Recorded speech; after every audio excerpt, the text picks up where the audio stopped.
Excellent trip. So this set of farmland abandonment. Now, my name is Andrew Cartwright. I'm from the Central European University, which is now in Vienna. And it's my job to give a little bit of an overview and introduction to the topic. I know it's one that we've covered many times in LANDNET. And in fact, we've been doing this, I guess, going back as far as 2014, 2013. So we're no newcomers to this topic, although perhaps there are some who are a little bit more newcoming. So,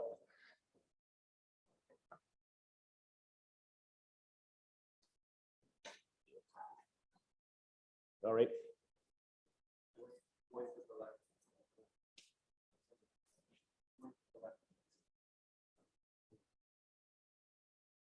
No. Could I have specific? Sorry.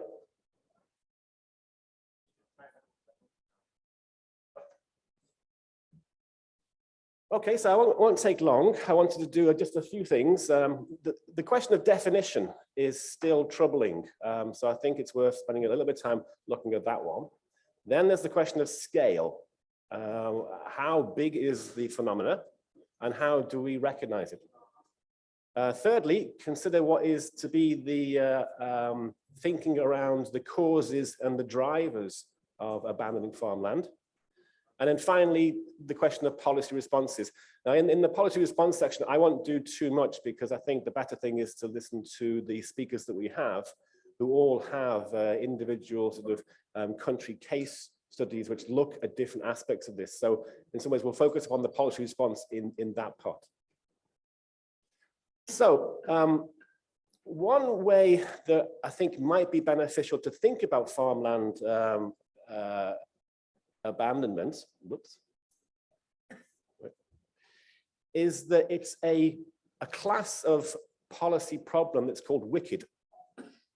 And a wicked public policy problem is one where it's ill formulated, where the information sources are confusing, where there are many different clients and decision makers, some of whom might have different value systems, and where the ramifications of the problem are, again, not well understood. And I think this in some ways is helpful for thinking about farmland abandonment because it's a complex problem, but it also has many institutional dimensions. It has social parts, economic parts, environmental parts. But the definition which seems to be more settled upon is the one in the center you can see, which is what we're talking about is agricultural land, which is no longer farmed for economic, social, or other reasons. And it's not used in the crop rotation system, which means the actual phenomena is unintended. Now, this is a topic which connects to debates on what type of food production systems we want to have, how best to preserve biodiversity, how to manage scarce water supplies, how can ecosystems adapt to deal with climate change, as well as what I would like to also stress, various social problems, social dimensions. For instance, the issue of urban crowding, where we have countries developing in ways which are clustering of dense populations into urban areas, and then leaving behind smaller settlements and smaller towns and smaller areas, and the phenomena of the areas that are left behind. Now, in terms of the scale of the problem, you won't find an agreed figure on this because it's not really a category where governments are happy to collect statistics. Many of the statistics that we rely upon come from academia, particularly those who get involved in remote sensing and try to work out what is the change in cropping that you can see over time in different places. You can see in the second point that one way to measure is simply by looking at the change in utilized agricultural area, the UAA, and seeing over the years, what's the drop, what's the decrease. So in the case of Europe, the UAA has been decreasing for the past 20 years. The reasons are different in different parts. Sometimes it's because of land being converted from farmland into land for settlements. So that's one way. But other part of it is actual loss of farmland where it's to do with neglect. I wanted to give you an example from the country where I live, in Hungary. Hungary has around about 6 million hectares of arable land. When it joined the European Union, one of the questions was how much of this land will benefit from the common agricultural policy? And one of the tests was, is this land in good agricultural and environmental condition? Now, the Hungarian authorities declared that around about 900,000 hectares was not in this condition and therefore would not be eligible for direct payments. Now, in a country like Hungary, where you have, say, around about 6 million hectares, taking out 1 million hectares and say this will not benefit is a serious economic and environmental kind of blow. The last point I wanted to make was the idea of the prediction. Is this growing or is it shrinking? Well, according to a recent study done for the European Parliament, it's growing. And by 2030, the estimate is that 11% of the EU's UAA will be abandoned. Okay, so in terms of what causes this, this is your classic multi-causal, multi-variable, multi-faceted problem. There is no one source. But we can see here, in some ways, different classes of explanations. Some which focus upon things to do with the quality of soil and the climate, some to do with the market factors, some, the third one, which perhaps is of most interest to people in this audience, the agricultural structures. Then there's the question of policy impact. What impact can policy have on this? Then there's the institutional framework. And again, I mentioned before in terms of the idea of this being wicked, the institutional framework is complex. It can take into account people dealing with development, people dealing with questions of pensions, environmental protection, all kinds of interest. And finally, the regional context, which is again a very important predictor. Are we talking about areas that has high numbers of urban areas? If you have high numbers of urban areas, you have less abandoned land. Are we talking about areas where you have out-migration? Again, out-migration is a strong predictor of abandoned land. What about the demographic dimension? Are we talking about an aging population? If we are, again, that's a strong predictor of abandoned land. So all these are different drivers that interact together and express themselves in different ways in different locations. So let me show you a graph then. This is I thought I would, this comes from a recent study from the European Union, from the European Parliament, from the Agri Committee. And the idea is to predict areas that face the high chance of land abandonment. It might surprise you to see that some countries, so the areas in dark red are the areas that have the highest risk. So that would be, in this map, that would be southeast Spain, that would be eastern parts of Romania, that would be northern Denmark, that would be parts of eastern Latvia, and again, scattering parts in Portugal. So again, so the areas in yellow are the areas where they said there's no concern. This is based upon a modeling technique where you bring together a whole series of factors to do with the quality of soil, to do with the quality of agricultural structures, and to do with the regional context. And you bring all them together, and then you try to kind of weight them according to different classifications, then you come up with this model. So this is the prediction for this 11% of EU farmland being lost by 2030. And these are the places which has the highest numbers. Now, this is an older map, excuse me. And the reason for showing this one is that it has far higher rates of abandoned land. So the areas in red are areas in where you've got close to 80% of farmland being abandoned. What I think is interesting in this picture is the fact that you can have on the border between Belarus and Russia, you can have areas where there's very low abandon rate, and then across the border, it's very high. So in other words, climate and soil aren't the only explanations. There has to be other factors which can explain difference. It could be state policy, it could be demographic profiles, it could be many different factors, but the fact is you cannot rely upon just a biophysical explanation for why farmland is abandoned. It's also policy, it's also structure, it's also market. This one is a map which has been shown before at LANDNET. This goes back to a project which was a number of people were involved with. But again, the reason for showing this one is the variation. Again, red is danger. But what you can see on the right-hand side is basically an extremely kind of fragmented version of the problem. So you can have areas where neighboring villages, one is okay and one's in big trouble. But the other thing that this map shows is that there's different explanations. Some, it's down to age profile and the number of people living in the village. Others, it's to do with more, say, topographical and relief questions. So again, what this stresses is that farmland abandonment is an extremely local phenomena. So I want to just briefly kind of introduce some of the key findings from this recent European parliamentary report. Again, in terms of the scale of the future problem, then we've got this idea that perhaps up to 30% of agricultural land is at moderate risk of becoming abandoned.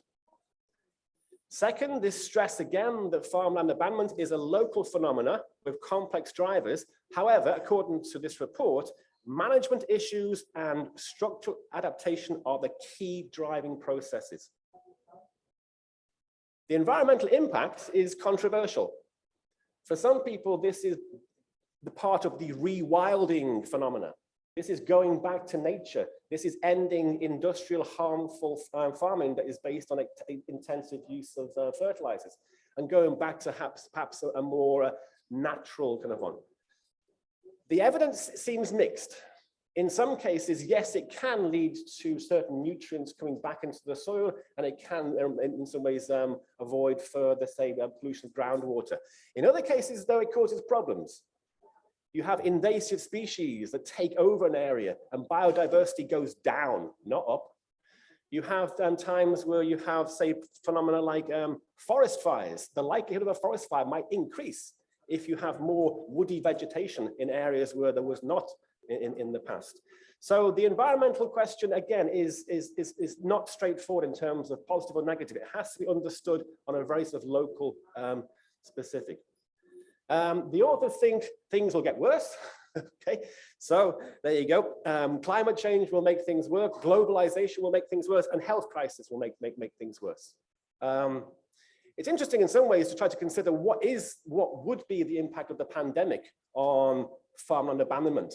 In some ways, you could say, well, the collapse of global supply chains would put more, perhaps, focus upon local supply chains. And you could have, buy local rather than buy from Kenya, for instance. Finally, the policy tools which the Parliament suggests would be most useful. Now, in their view, this is mainly focused on improving farming conditions and also supporting areas that, in their view, have natural constraints. So this is a long-standing policy of the CAP, that certain areas get extra funding because they're slopey, or they got high rain or low rain, or the soil isn't so strong. So the combination of supporting with extra CAP payments to areas under natural constraints, plus supporting certain sort of farm development, and then again the environmental measures that might be brought in, and finally working out how to support rural communities. So again, how to perhaps increase non-farm jobs, how to increase commuting, how to bring in populations. Now, what I wanted to show for this audience is what it doesn't mention. I did my best social science research and I did control find. Does this report mention land consolidation? No. Does it mention land fragmentation? No. Has it heard of land banking? No. Does it know about sort of missing and unknown owners? No, it hasn't a clue. In other words, whilst the focus is good, that it brings attention to the scale and the phenomena, it does not take land questions to be relevant to the solutions. Albeit, that's a bit unfair. They do mention that ownership structure is part of it. But in terms of what perhaps we want to try to focus upon, that there are complex, difficult, long-standing land questions which should be tackled as part of the solution, we are in the minority here. So this is my final slide. Is I would say that one of the things that is perhaps a task for the future is to stress this connection between land questions and management questions, to show that if you want to adapt structures, then land tenure is part of the question. Whether we're talking about the succession from one generation to another generation, whether we're talking about supporting small farm improvement, then land tenure questions should be much higher profile into this. One way of doing this in terms of strategy is that perhaps we need to connect our debates to debates around food security and around biodiversity protection, about water management and about climate change. And saying, you know, what we are doing is what you're doing, but we're coming from a different angle. We have a role to play and you have a role to play. Finally, I would say you need to find a fair balance between the stress on public goods and the legitimate expectations of the rural population. Sometimes there's a danger of looking upon this and seeing from, say, a detached, perhaps urban standpoint and saying, we have a chance now to capture more carbon, to save more water supplies, to bring in more biodiversity. And you go, okay, that's fine, but have you talked to the people in that village? Have you asked them whether this is what they see as their future, where they become part of a great national park or part of a rewilding scheme? And if not, you should. So I would say that what we can do, part of today's one, is to come up with credible policy responses, but combine them with sound practices of consultation, backed up with trustworthy institutions, new institutions, and this would be what we could perhaps call the just transition. So, thank you for your attention.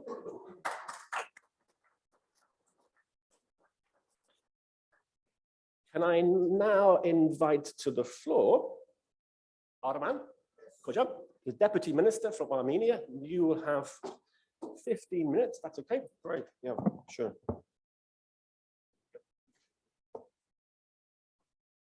Have a presentation.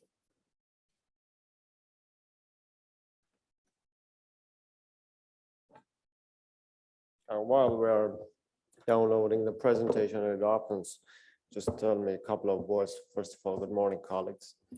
Like in all our countries, we feel that we are the only country that's facing this kind of issues.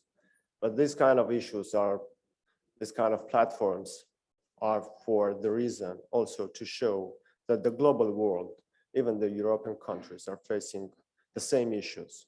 And now we are here to tackle a lot of global challenges. The food security is number one. Why we are doing this land consolidation? Because of food security. And the topic is that much important that we cannot ignore anymore. The second one is the climate change. It becomes visible when 10 years ago, we are just in theory telling people that the climate change exists and it's becoming severe more and more, then we are very noticeable, and our farmers see this. The third one is scarce resources or water resources.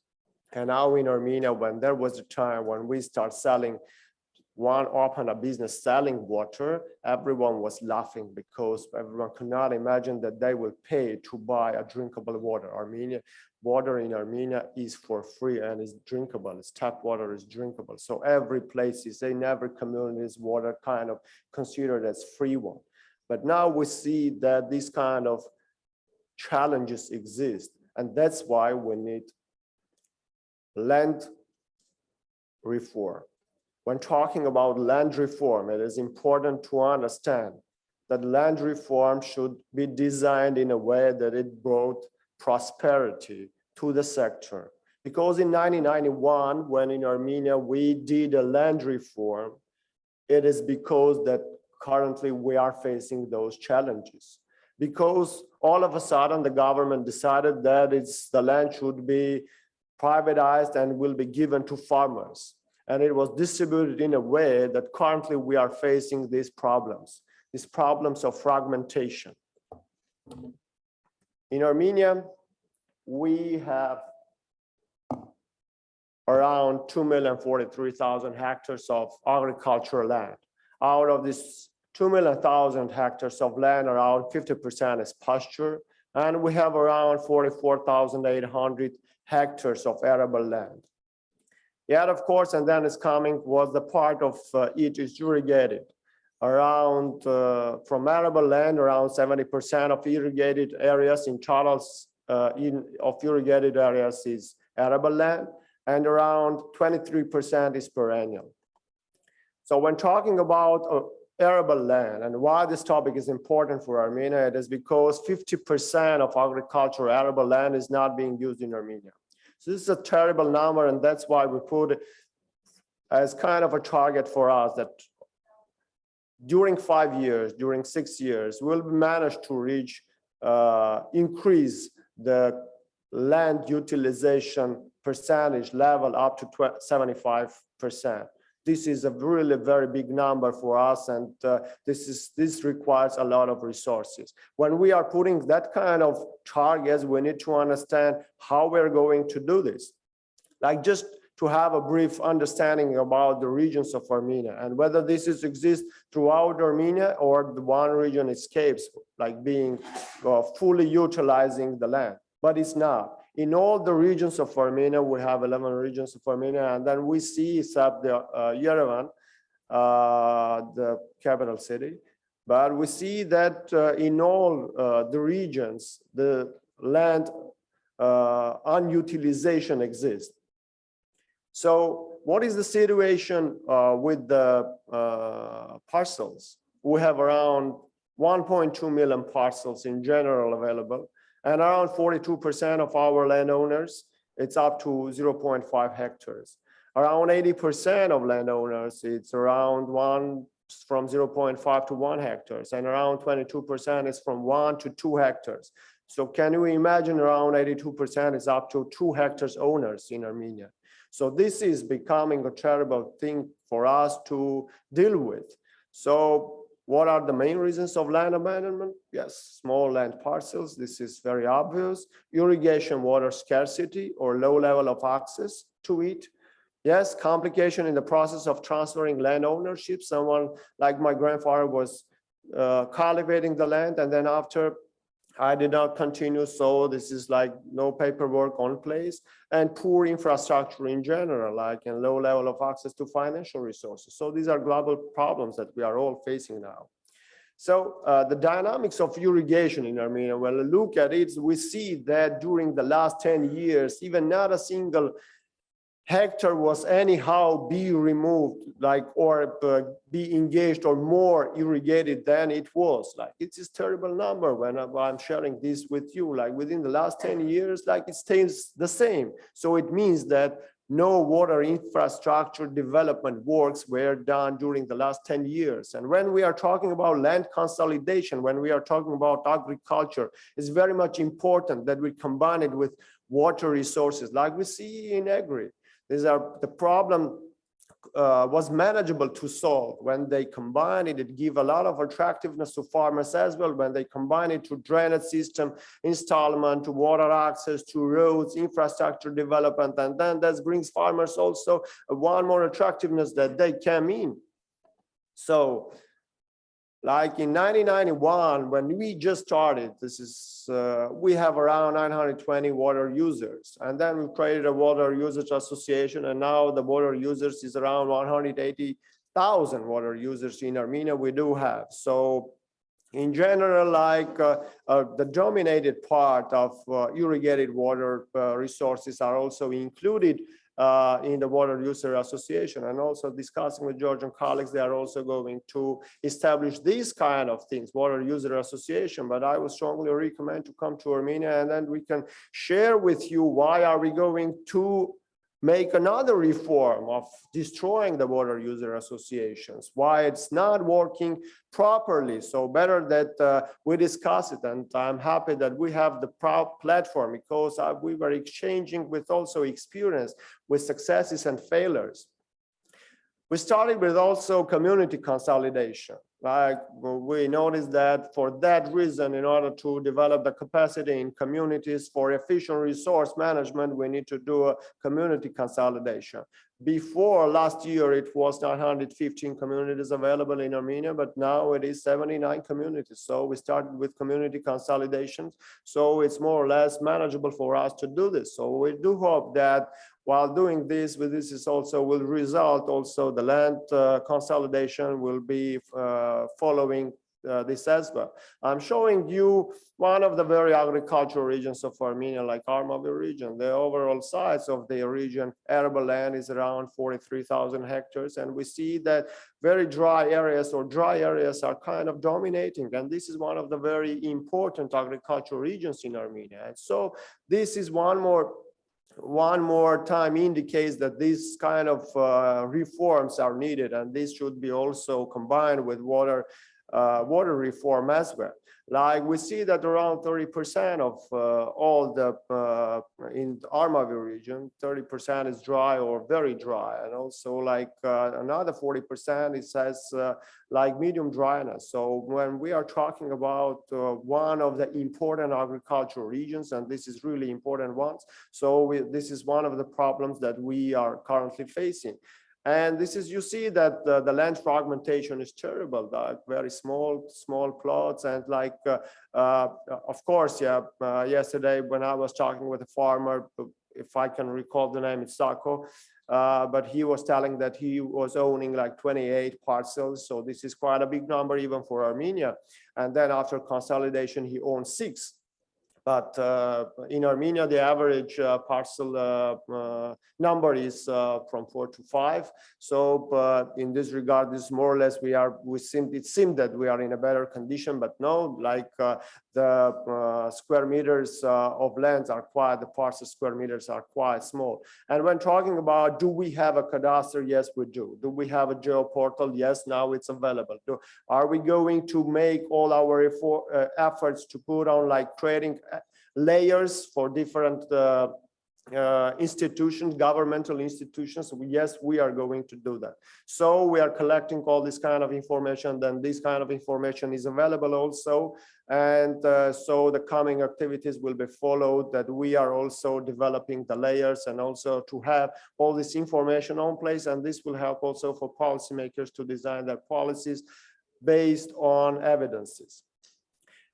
Together with FAO, our FAO colleagues support us a lot, that we could come up also to do a pre-feasibility study to understand what is the land abandonment in all over in some 3 communities. And this is, the results are really terrible and frightening for us when we see that really a lot of dry areas and a lot of people are just don't have any idea how they are going to cultivate their land.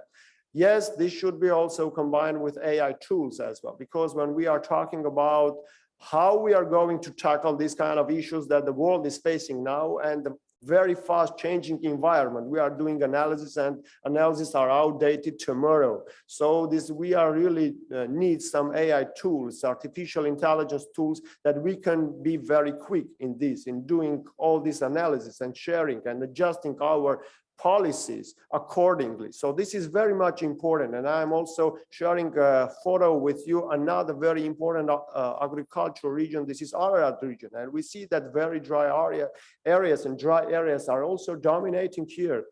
So this is overall the map of classification of irrigated and unirrigated lands of Armenia. So you see that there are a lot of still unirrigated areas, and this is because it's one of the reasons that 50% of arable land is still not cultivating in Armenia. So this is also kind of a division and introduction of what is the land areas in different regions of Armenia, what is the dryness percentage or the size of the dryness in the Republic of Armenia. So what we should do next, so this is very much important question, and I had also a lot of opportunities to discuss it, to brainstorm with my FAO colleagues. In Armenia, we are about to draft the concept of how we are going to move forward. And this is very much important for us. And that's one of the reasons I joined the workshop. And I'm really very happy that I'm here, because even I was also learning from peers, not only from the ones who are presenting, the experts who are presenting the issues, but also from peers as well. But it should be combined and do several ways to my understanding. This is one of the things that we are currently working on it. This is how we are going to include to use not only public money, but also private money, how we are going to create attractiveness for private sector to come in for land consolidation, to understand how they are going to invest in it, because there are a lot of interest from public sector as well. So we came to the idea to understand that, yeah, but this is my style of doing presentations. I can't be slow. There are people who can afford themselves to be slow. I can't afford myself in all aspects. So I'm always trying to use the time more efficiently. So sorry, I know. Sorry for that. But then I will later on after presentation, I will try to fulfill what I was talking about, and if the translation was missed. So what we are doing in Armenia, this is also, we are trying to design one of the projects. This is if they are bringing consolidating by themselves, 50 to 100 hectares, then we are going to support them in order to have the melioration activities, to do the infrastructure access. So this will be one of the projects that we will be trying to bring the private investors, they will be dealing with all the prices, land buying, also convincing farmers to sell their parcels to the big investors. The second one is another project that currently we are introducing to government, and while we are here yesterday, it was approved. So this is if you are doing kind of for animal husbandry, because this is not only about arable land, this is not only about agriculture, usual crop, but this is about fodder, animal feeding as well. So cultivation of this kind of crops, and if you are doing $5 million investment, then you will receive around 30% cash back, so at least $5 million investment. The third thing, we also change in a law that if the land, you are not utilizing the land on purposes for agricultural reasons, then if we do monitor, and then within 3 years, we will be requesting, proposing a demand kind of to taking land or using kind of a land banking. Of course, this all what I mentioned should also be accompanied with very fast, strategically, very long-lasting project as well, because why FAO project that we saw in Agri was that much important. I would like to emphasize this because the property rights were saved, were in detail, were considered while doing the project.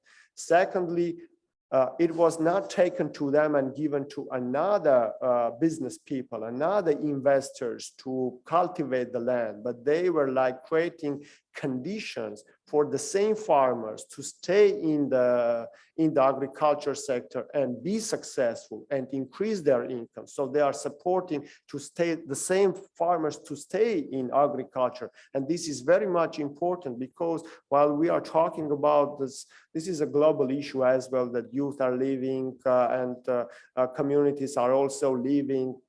So we have community abandonment, not land abandonment, but community abandonment. And we need to create all these conditions to make those people to stay there. And also, just concluding what my presentation, I would like also to say that here very much people are important. We are talking about all the tools, but we sometimes forget about human resources, and we need also to consider the human resources. Like we see yesterday, and my special thanks to Ms. Mitic and the team, because this is all about the team who is doing the project. This is behind every successful project. There are successful people, or successful, the ones who made it successful. And you can have all the brilliant projects, brilliant ideas, but if you don't have right people behind the project, then it's going to fail. So when really Morten, Maxime, David, like everyone, like I'm really very much grateful to you, because 2 years ago I had another understanding of how the land reform and land issues are. And yes, I'm finishing. And now I'm like more have the broader picture. Thank you much, and sorry for being fast. Thank you, Ahmed.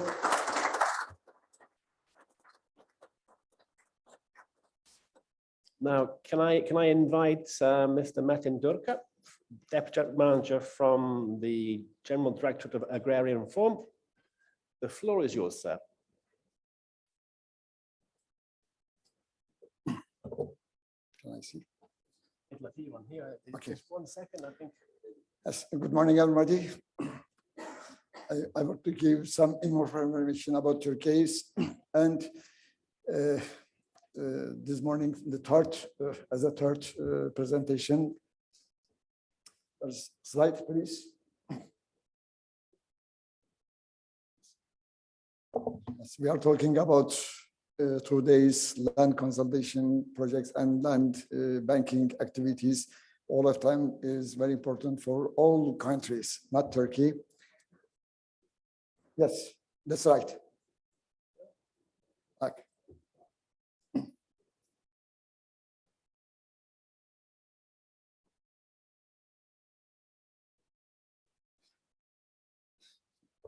In the past presentation, we discussed in these topics. But today, I will remind some figures about Turkey, then what happened in the past and what's happening today, and what will happen in the future in Turkey, we will see all together. Is there a problem? Okay. Yeah.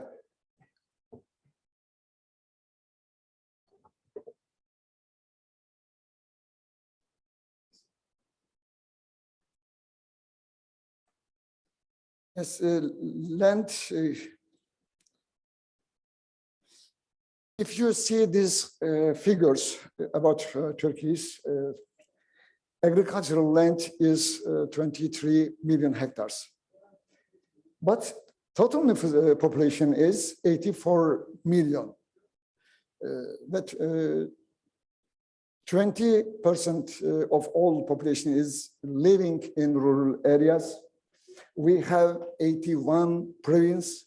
At the same time, we have 950 cities. These are very important because managing this land in this situation, we will talk, see again. As a Turkey, we have a lot of problems. If we group these problems in fragmentation problems, we have 3 million agricultural holdings, but 32 million agricultural parcels.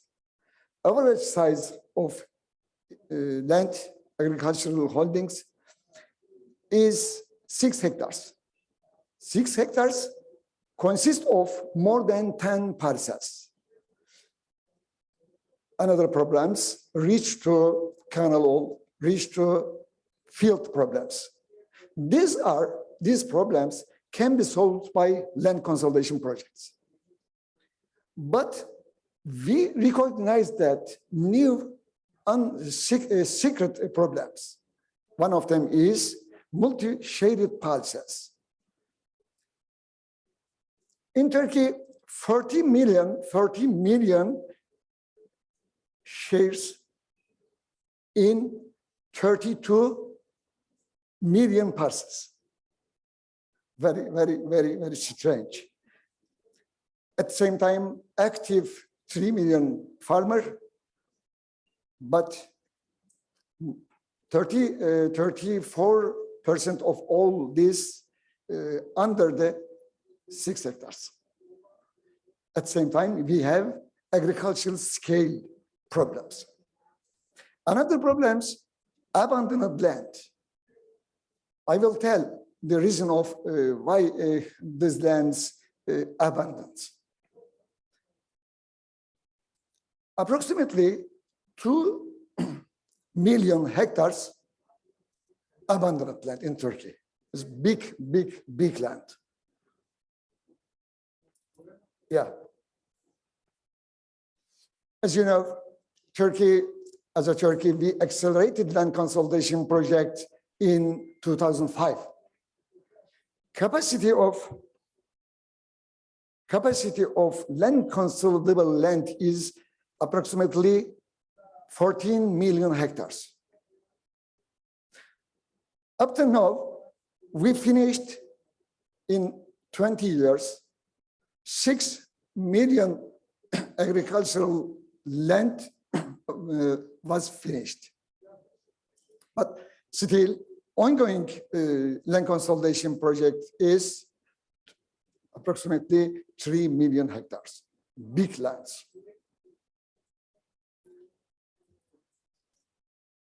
Is that a problem?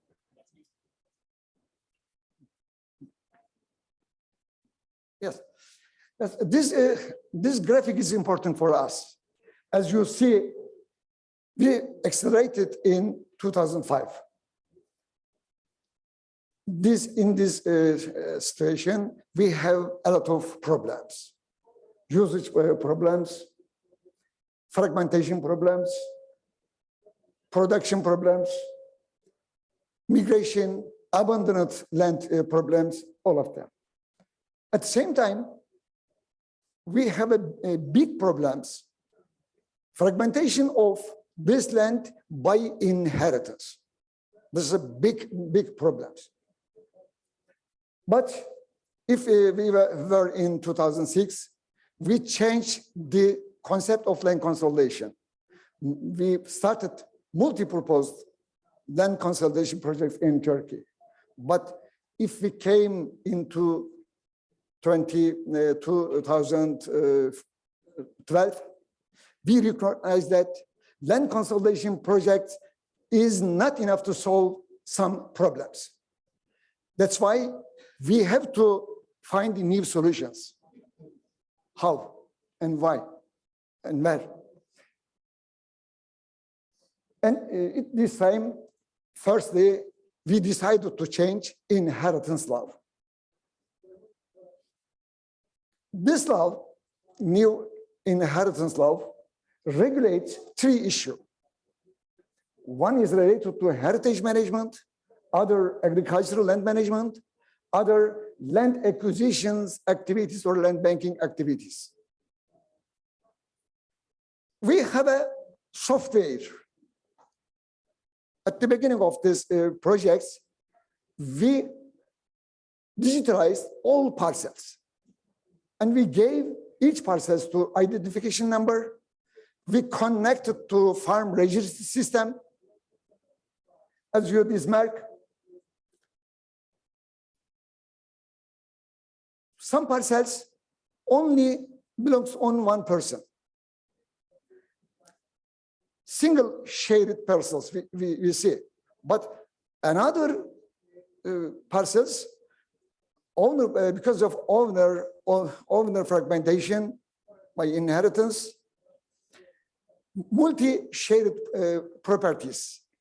But after this law, approximately 3 million parcels properties, they have to decide or transfer the shares to active users.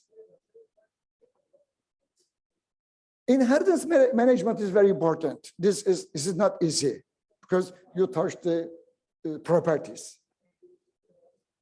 calculation of land size for sufficient income, transfer of the property rights, and sharing properties, managing case very important because we still couldn't decide. It's not easy. Agricultural land management, land sales, allotment, merge, and exchange activities is used by portal, by portal, because in village, in cities, persons. In 7 years, what kind of gaining, what we gain it? What happened in these regulations? 7 million parcels and 1.6 million hectares of land were prevented to fragmentation by inheritance. It's very successful. But at the same time, we decided to change our land consolidation concept. As I mentioned before, land consolidation, existing consolidation method isn't enough to shareness problems, abandoned problems, leasing problems. That's why we focused on new solutions. Our aim is to realize land banking activities in Turkey with land consolidation projects, and at the same time in another unconsolidated areas. We have to make a lot of duties. We have to determine this land. We should give credits. We should solve another solutions. That's why we focused on land banking 3 steps. 1 step, capacity building on land banking, determination of abandoned land. At the same time, we are carrying out to land banking project with FAO. We are enhancing this project, especially for Turkey's. In 2018, our administration system changed, which we are in presidential government systems. In the systems, government had a program, land consolidation, land banking, and land abandoned areas.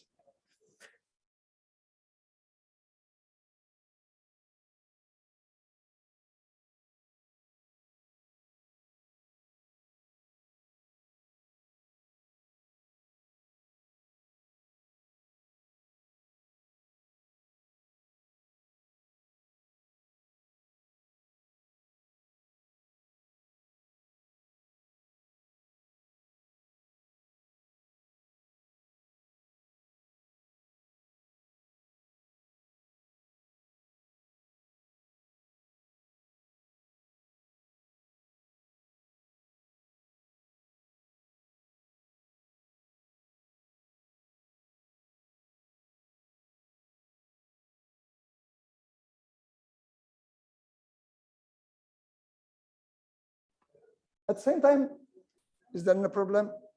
Yes. Okay, I can go on. At the end of these studies, we started to new studies. Firstly, databases. We developed 2 databases. One of them is agricultural management databases. Another is land valuation, land banking activities databases.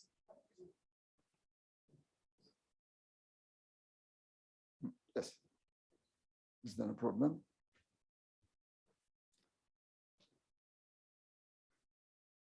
There's a problem, yes.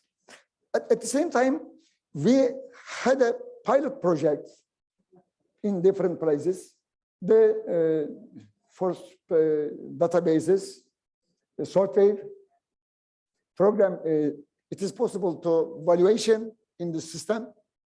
It will be possible to renting on the system, and we prepare this in this testing stage now. How can we identify land abandoned parcels? We focused on this today by using the latest technology, satellite views. As I mentioned before, we are following each parcels in terms of supports, at the same time products, parcel to parcel. But as you see, some parcels hasn't got registry system because inheritance problems. If one farmer want to take support from government, they have to register their fields, but there is no agreement in common owners. It is not possible. That's why we, at the same time, we couldn't make a production plan all countries. We are focusing on these solutions. Maybe in these projects, we will discuss how can we solve these problems. Some, as you see, some parcels uncultivated parcels, but but some parcels, as we see, there is a production, but it is not in registry system. But we don't know what kind of products is produced. That's okay. We are carrying on land banking projects with FAO. This project is very important. We will discuss, and as a result, can I say it is too difficult to work with poverty. As 20 years, I have been working in these topics, land consolidation and etc. It is too very, very, very difficult. That's why land consolidation projects have to be carried out together with land consolidation projects. Absolutely. In the past, we saw that we had a mistake. That's why we slowed the land consolidation projects nowadays. Another subject, institutional capacity should be developed. There must be a strong law, very, very important. Financing models, we have to find or develop financing models. State support and sections must be realized. Thank you very much.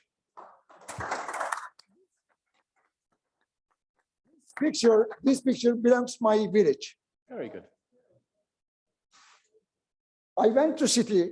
I migrate from the city to village to city because of this situation. As you see,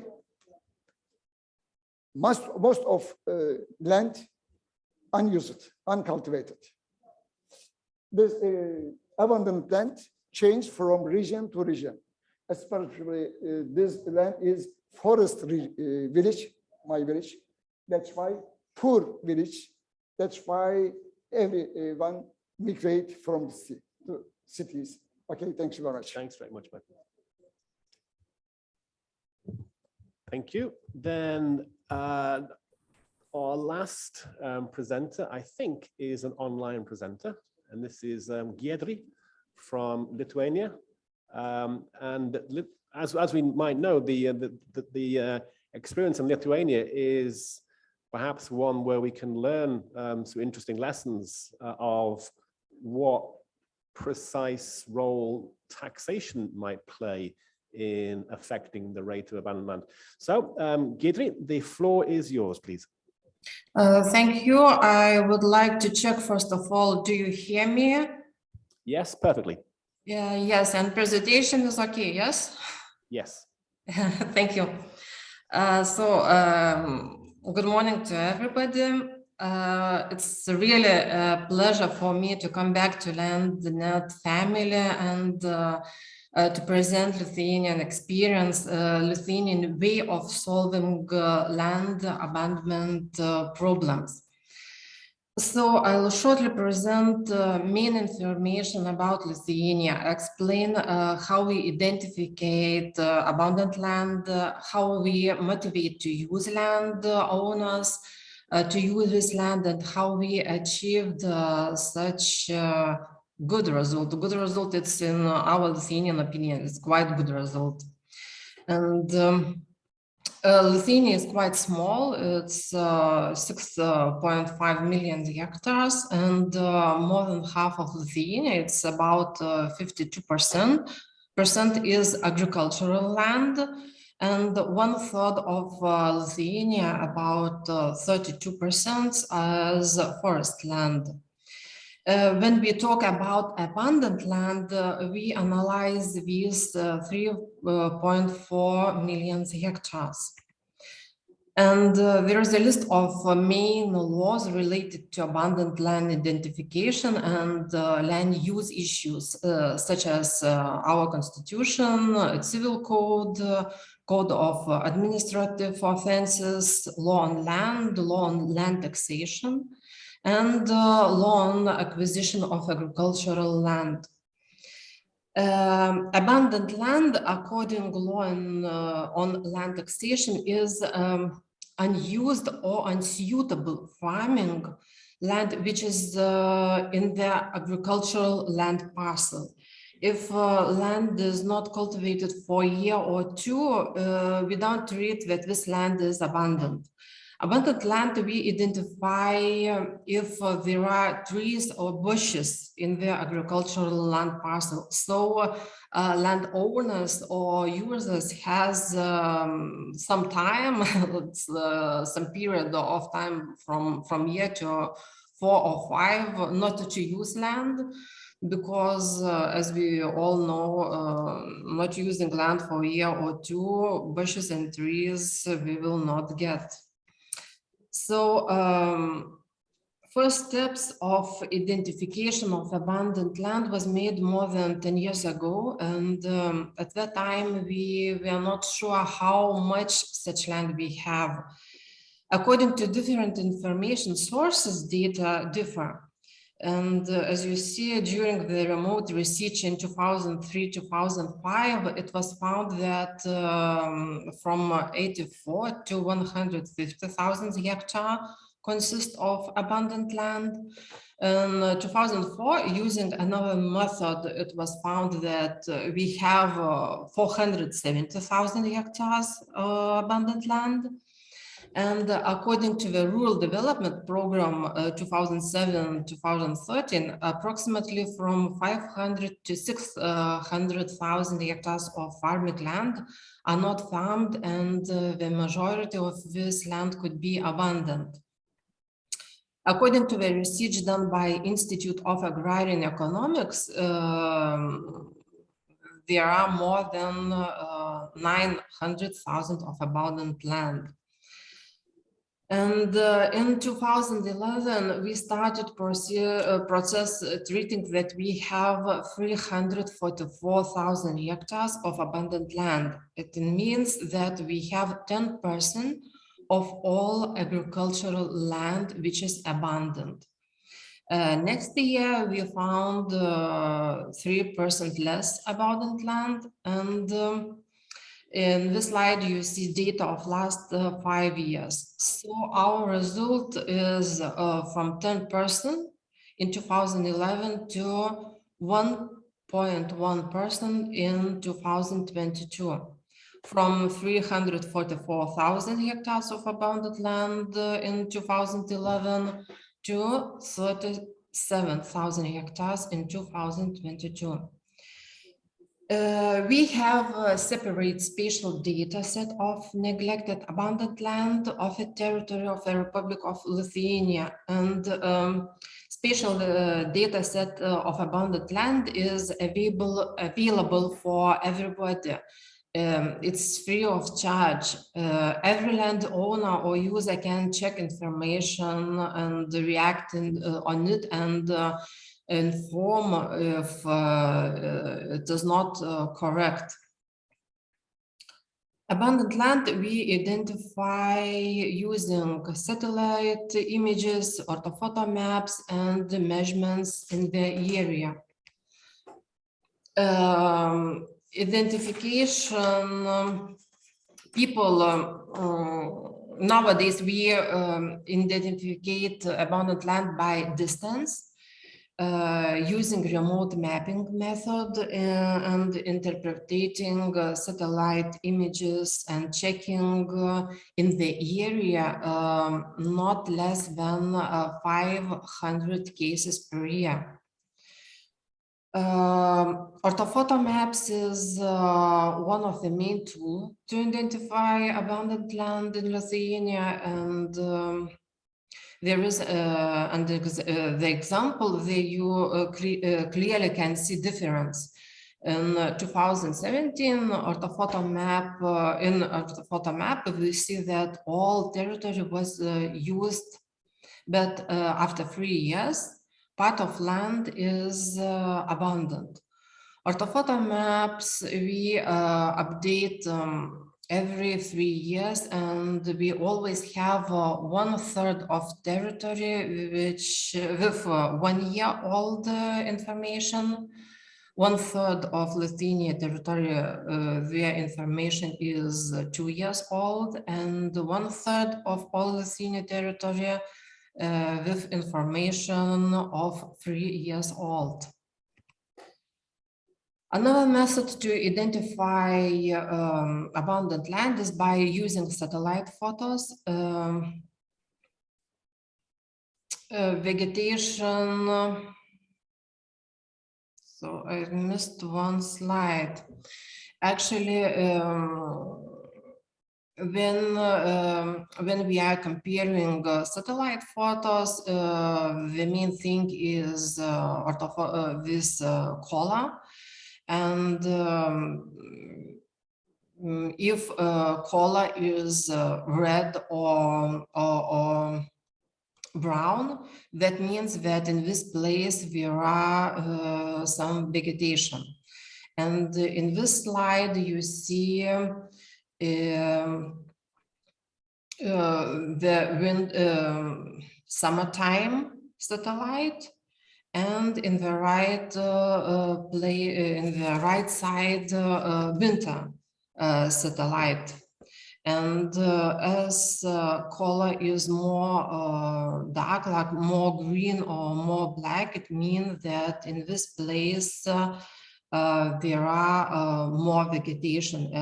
As color is darker, that means that in place there are more this vegetation, such as bushes and trees.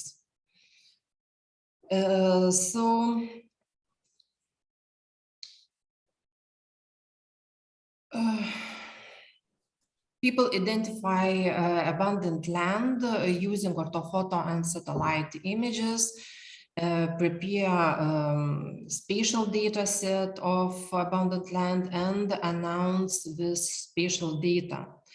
Landowners and users have time to check information and report about this in occurrences if something is wrong in this spatial data.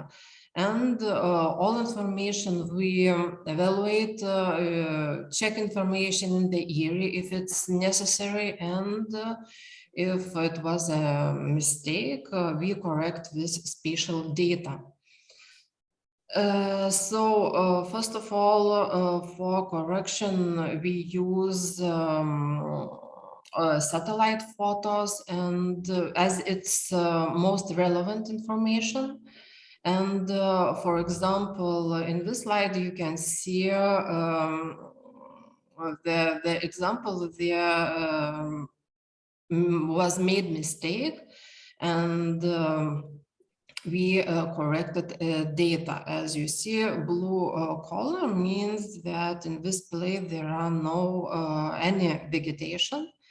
So we had to correct. And here you see this red or brown color where vegetation is in the area. In this vegetation, I mean bushes and trees. Another example from a satellite photo is not possible to identify is the vegetation such as trees or bushes or not. And in such cases is necessary to go to the area and to check information. Here in the left part of slide, you see our abundant land map, and in the right side, soil quality map. So you can see that there are direct connection between these two maps, and in places where soil quality is low, we identify more abundant land. Whatever it is, but Lithuania is agrarian country, and the first tool to compel a landowner to use land is EU support. And this tool is suitable for private and state land. As much as we get EU support with direct payments, as much landowners are interested to use land. From 2012, we started new procedure of state land dispose, selling, renting state land. And therefore, we have less unused state land. One more tool is tax for abundant land.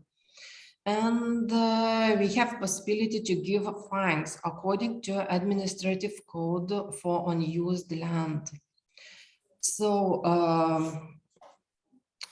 state-owned land can be disposed by selling, leasing, or in land consolidation procedure. Actually, we have a few lease variations, short-term lease for 1 year.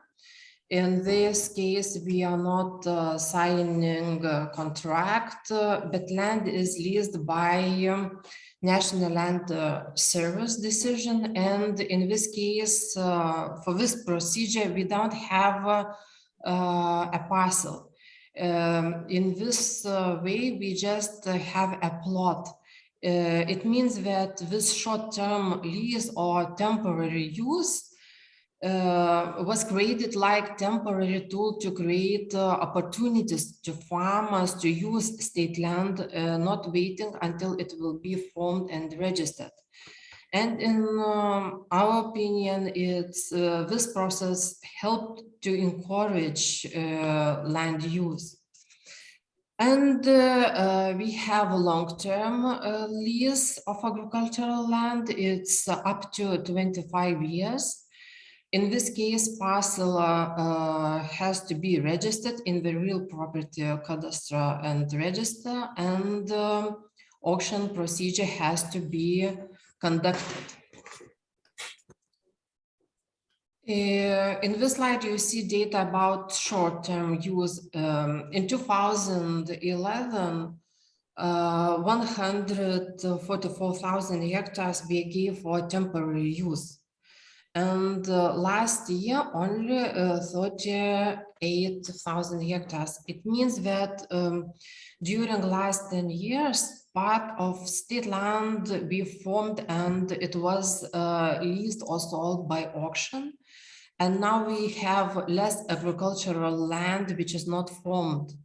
But actually interest of temporary use is big even nowadays, and almost every plot of state land is given to land users, to farmers for temporary use. Can I just like 1 or 2 more slides, please? Yes. No, can you wrap up now, please? Sorry. Can you conclude, please, in just 2 more minutes? Yes, in 2 minutes. Okay. Thank you. So the main thing is short-term use, as I said. So actually, we have online auction website where it's possible to do this procedure very fast and very short and very good way. It's like takes only a few minutes to give all information. So in this website, it's possible to find all information of all auctions in Lithuania. Yes, about law on land taxation, it's from 2030, we have changed law on land taxation. And there is foreseen that for abundant land is taxation another. And it means that if people don't use the land, they have pay more tax. And the last thing is about control. And we have a state control of land use. And it's like a tool to force landowners or users to use this land. And if we talk about this state control of land use, every year we inspect about 12,000 parcels and identify 3.6 thousand violations, and actually more than 1,500 violations is for abundant land. It's for people who are not using land. And then possibilities to give back land for agriculture or how to use it. Actually, the politic was changed in 2022. And from the beginning of this year, the most important thing and the priority is to afforestate as much as possible land. And actually, from 2022, private land can be afforested even if it was abundant. And it's permitted to afforestate concrete land parcel only if afforestation is prohibited by law. And thank you for your attention. Thank you, Ida.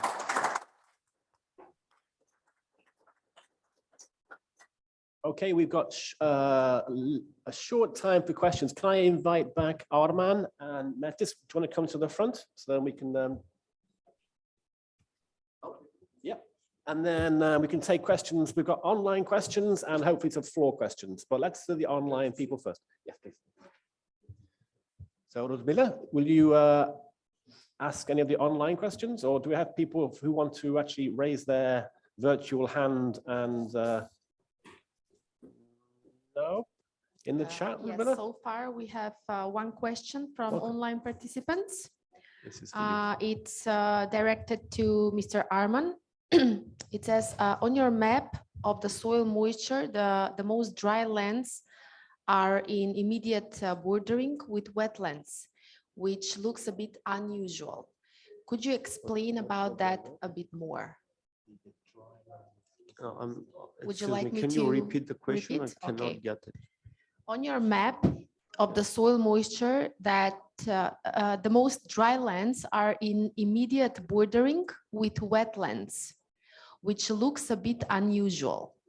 Could you explain about that a bit more?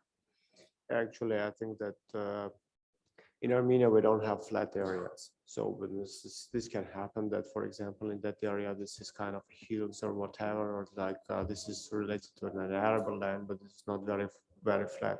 So it's not just the matter of like the matter of landscape. So it could happen that this is yes, this is unusual, that very wet land and then very dry land, but this can be also the reason of having irrigation system on place. So one area can be irrigated and the other area absolutely have no any kind of irrigation. So this is one of the reasons. Thank you. Thank you, Mr. Okay, Arman. let's I know there's one in the chat room, but let's see if we can find one question from the physical room. Any questions to any of the presenters? Morton, please.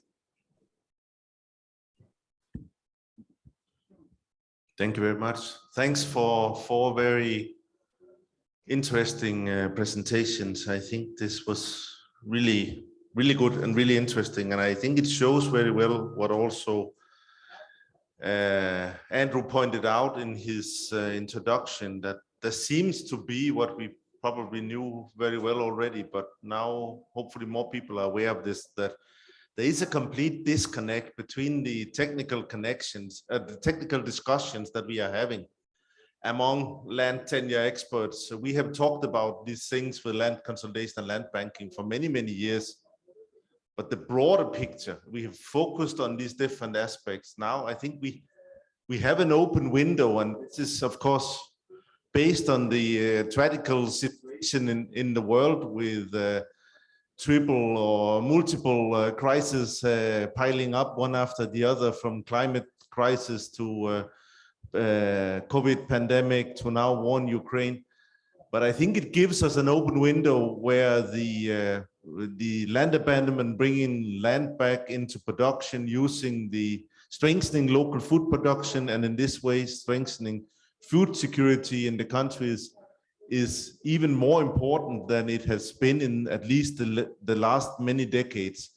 So I think we should all use this opportunity in our daily work and to spread this. And the land tenure, the farm structures are very, very basic things that are either facilitating or the opposite, blocking, hampering the development of agriculture and all these connected areas. So let us try to use this opportunity. This microphone does not work. Let's try to use this opportunity to raise awareness about these connections and use it in our daily work wherever we are and whatever opportunities we have for this. So just a comment, and thanks again for four very interesting presentations. Thank you. Thanks, Morton.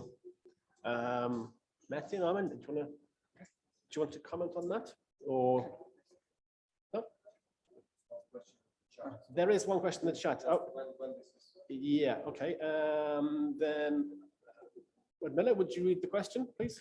Yes. The second question from online participants is, are there any legal regulations, as discussed in the country presentations, on the compulsory termination of land rights, both ownership and use, in court if the land parcel is abandoned and accordingly is not used for its intended purpose? In Ukraine, for example, there is such regulation, but it does not work in practice. Okay, I mean, the only one I'm familiar with was from Romania. Back in the 1991 land reform, there was a regulation which said that those who received land, if they did not make use of it within 2 years, it could be confiscated. But as far as I was aware, this is 95, this had never been used. So it might well be that some countries have provisions for termination of land rights, but I think that they are very unpopular. They're very politically sensitive and people don't like to use them. That's my experience. So, Alan? So the same exists in Armenia as well. Like if you don't use on purpose, like for agricultural purposes, for 3 years, the land can be confiscated, and there are no any single cases in Armenia that the land has been confiscated, even though we know that there are 50% of land abandonment. So this is just because we haven't done a monitoring analysis and this is not formally registered. So one of the things that we currently are trying to implement this is to formally register that this land haven't been used for continuously 3 years. So because like when we are talking currently about land abandonment, we just know the total number of land, arable land we have, and then we know the number of land whatever is being used. So we deduct from one to each other, and then we have what is left. So this is abandoned land, but formally haven't been any kind of database and formally notified people that if they don't use, they may lose the land. So, but this is the practice that we are going to be very serious, and we will be having it the coming years as well. Yes, if you look at this matter in Turkish conditions, we have another different laws and regulations, but we have had to change regulation rules time to time, because some rules cannot be used in some rare areas because of hard conditions. That's why we focused on new solutions by legislation and other supports and other implementations. Okay, thank you. I've got Morton in my eye. I've got over Georgie. So Morton, do you mind if I go to Georgie, please? Okay, in both cases in Armenia as well as in Turkey, they have a database of abandoned land. So my question is how they identify that the land is abandoned, what approach and what methodology do you use? Do you do manual identification or? This is what I mentioned. So we know the total number of arable land. We know how many of this we use. So we deduct and we say this many are abandoned land. So, but in general, we need to have the formal registration of the abandoned land. Yes, as a country. Just one question. I didn't understand. You know what you are using? Sorry? You know which land is. You know which land is used, and the rest you considered as abandoned? Yeah, the rest we know how many square hectares is being used, and the less is not being used. Yes, it's considered. But as what abandoned. about private land? Oh, sorry? Private land. So Do you have information about private land as well? Yes. All information is about private land. So in Armenia, like almost the dominating part of arable land is private. So mainly the communities which hold. Yeah, so this is not the case as in Macedonia. So you were talking about yesterday 200,000 hectares of state land. So we don't have this kind of situation in Armenia. So mainly the land, it belongs to communities. It's not state land. And the dominated part of the land that communities owns, this is pastures. And the rest is arable land is mainly privatized. So we are talking about the information is about private owners who are using the land. Thank you. As in Turkey, to determination of abandoned land, we used it 2 years ago from the numeric in a village based. But the latest technology, we had a satellite views, then the automatically calculation system. I have no adapter, but I have some digital technology, digital signature by using remote sensing systems. And parcel based, we will determine as a pattern two city in the two city we determined, but we will control it. At the same time, is there any most correct systems will be we'll discuss in this efforts project. Can I One step. Just also, just to respond to you, the steps that we are taking to monitor the process, it is which land we call it abandoned land, because if we are going to confiscate the land, we need to be legally very much formalized, which we call an abandoned land. So currently we are developed also a governmental decree. This is a draft of governmental decree.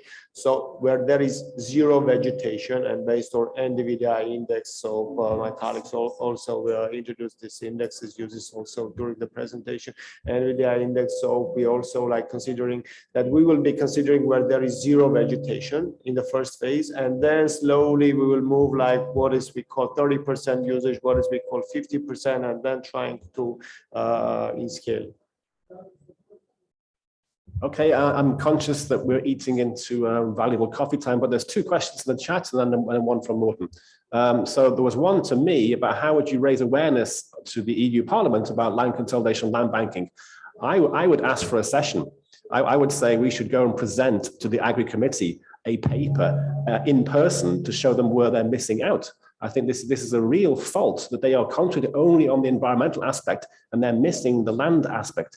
So that was one thing. Second thing to raise awareness, I think in countries that have EU delegations, again, we saw yesterday that the EU delegation in North Macedonia is very well aware of the problem of abandoned land. That should be so in all countries where there are EU delegations. There should be some effort to make them aware that this is something which is serious and needs addressing, and they should be relaying this back to Brussels. Question for Gidre from Kyrgyzstan. The question wants to know, apart from using afforestation as a way to deal with abandoned land, could you give any other examples about uses you might put abandoned land to which are not currently done? Thank you. Thank you for question. Actually, in Lithuania, it's like all land has to be used. And if you don't use this land, first of all, you get a fine. But after that, it's possibility for owner to choose to bring back to agriculture this land or to afforestate.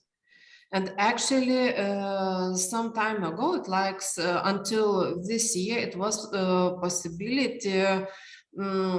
It was not possibility to afforestate almost all land. And first of all, policy of Lithuania was that you have to bring land to agriculture. And only if it's not possible to bring this land to agriculture, it's bad soil quality. Only then it was possible to afforestate.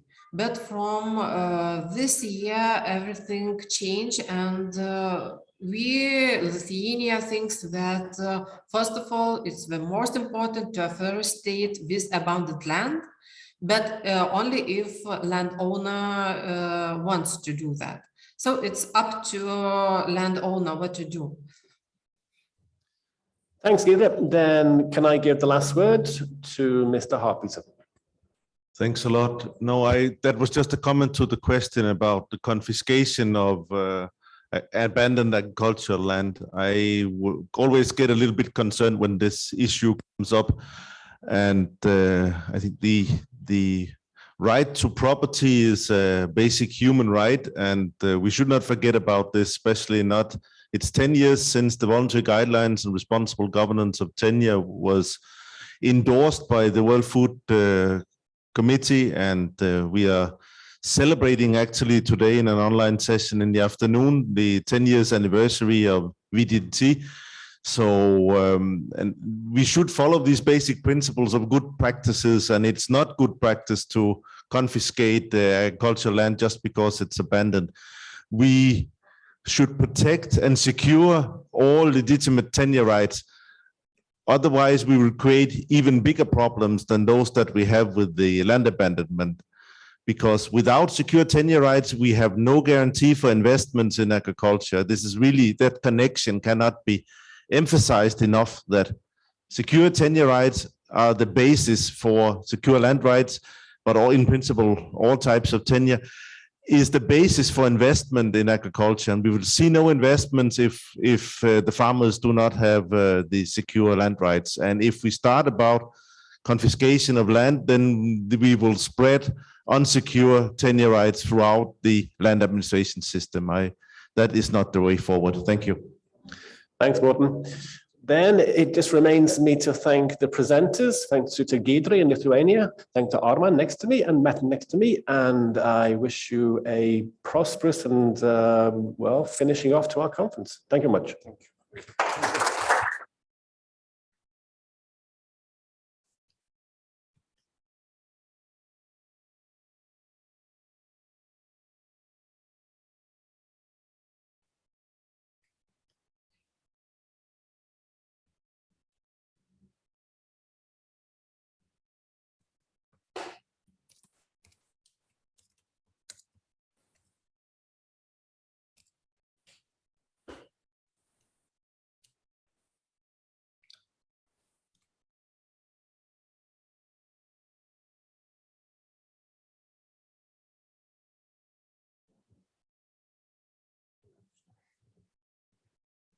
Welcome back to this final session of the 13th LANDNET workshop here in Skopje, North Macedonia. We have in this final session 2 country presentations, and we will then discuss the way forward. We will elect the board of the LANDNET for the next 2-year period. And we will close the workshop and wrap up everything before lunch. And before I forget it again, we will have a group photo taken before we go to lunch. So when we finish this section, we're not yet sure, at least I'm not informed, whether it will be inside or it will be outside, but the photographer is checking. Daniela, Radmila, please. Yes, it will be outside. We will guide you where we will exactly take the photo. Okay. Before the lunch break. Group photo outside before we go for lunch. Don't forget that. So now we have 2 country presentations, as I already mentioned. We have a presentation on land reform in Uzbekistan by Ibrahim Shukurbekov, junior researcher from the State Scientific and Design Institute under the Ministry of Agriculture. Ibrahim, the floor is yours.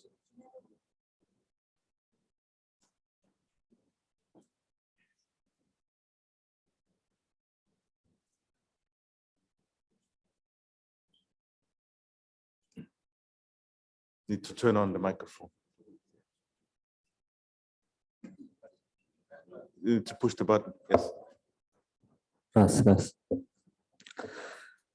Здравствуйте, уважаемые участники, коллеги. Я с Узбекистана. Just a second. We need to get the headsets on.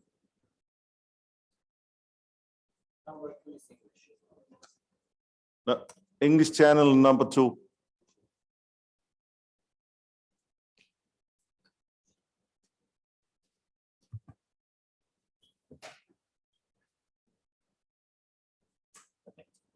Yeah, I don't hear anything, but there's no speak yet, so I think. Okay. Здравствуйте, дорогие коллеги, участники этого семинара. Меня зовут Шукурбеков Ибрахим. Я хочу вас ознакомить с земельной реформой Республики Узбекистана и хочу рассказать, что происходило, что раньше происходило, сейчас и какие будут дальнейшие планы.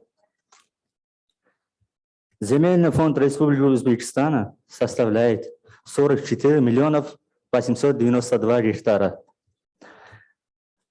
И он разделен на 8 категорий земельный фонд. Одна из земельного фонда земли сельскохозяйственного назначения земли населенных пунктов, земли промышленности, транспорта, связей, обороны и иного назначения. Земли природоохранного, оздоровительного и рекреационного назначения. Земли историко-культурного назначения. Земли лесного фонда, земли водного фонда и земли запасного. Земли сельскохозяйственного назначения составляет 60% общей площади Республики Узбекистан. И он 27 миллионов 148 тысяч гектаров. Земли населенных пунктов составляет 0,5%. И он составляет 224 тысячи гектаров. Земли лесного фонда составляет 27%. И земли запаса составляет 7%. Основными задачами земельной реформы в Республике Узбекистан является повышение эффективности использования земельно-водных ресурсов в сельском хозяйстве. По прогнозам, в 2050 году потребности в воде для целей сельского хозяйства в глобальном масштабе увеличивается на 50%. Вслед за растущими потребностями растущего населения. Еще одна из реформ в Республике Узбекистан является создание зон земельной экономики в сельском хозяйстве, обеспечение занятости сельского населения, обеспечение продовольственной безопасности страны. Основными задачами обеспечения продовольственной безопасности независимо от изменения внешних и внутренних условий является своевременное прогнозирование, выявление и предотвращение внутренних и внешних угроз.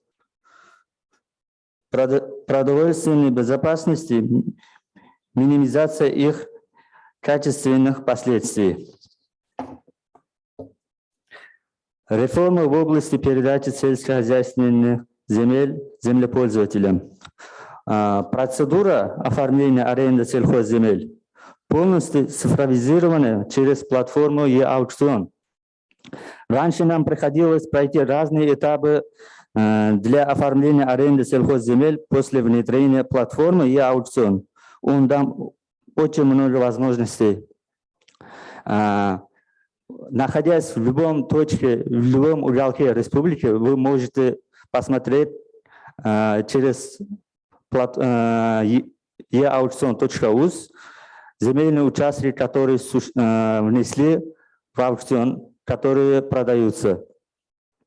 И полностью исключен воздействие человеческого фактора и возможности коррупции в предоставлении земель в аренду. Реформы в области передачи сельскохозяйственных земель землепользователям. Был повышен государственный контроль над целесообразностью использования сельхозземель. Государственный контроль сельхозземель нам дал полностью контролировать и повысил рациональное и эффективное использование сельхозземель.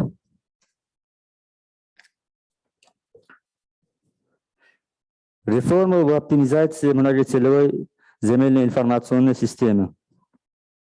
У нас был создан единый геопортал для обеспечения учета, мониторинга и оперативного анализа изменений в селях сельскохозяйственного назначения. Цель проекта – формирование многоцелевой базы данных республики.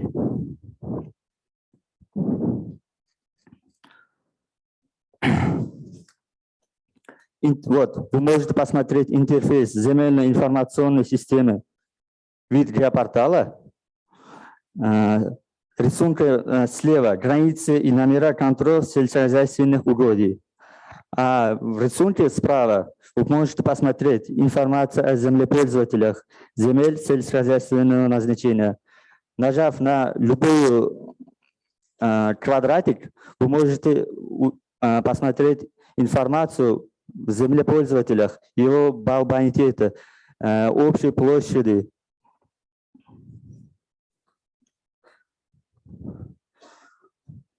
Вот еще один земельная информационная система видеопортала размещения сельскохозяйственных культур. Рисунок слева находится. А качество почв сельскохозяйственных угодий справа. Состояние почв определяется с помощью постоянного мониторинга в Узбекистане.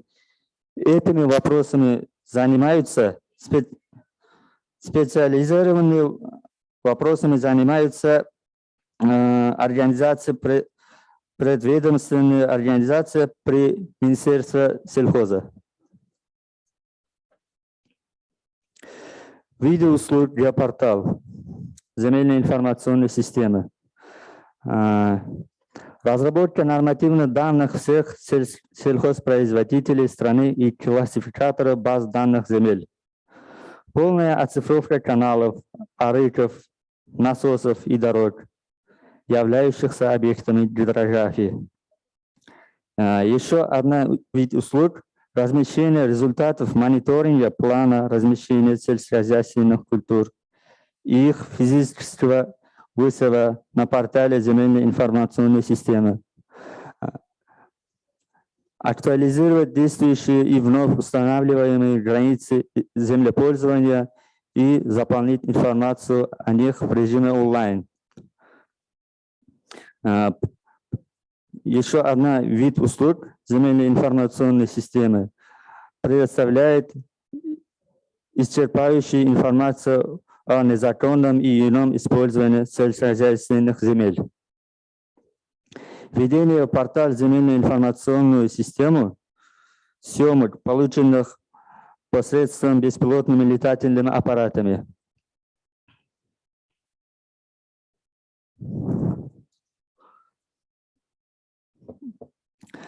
Реформа в области цифровизации сельского хозяйства беспилотными летательными аппаратами.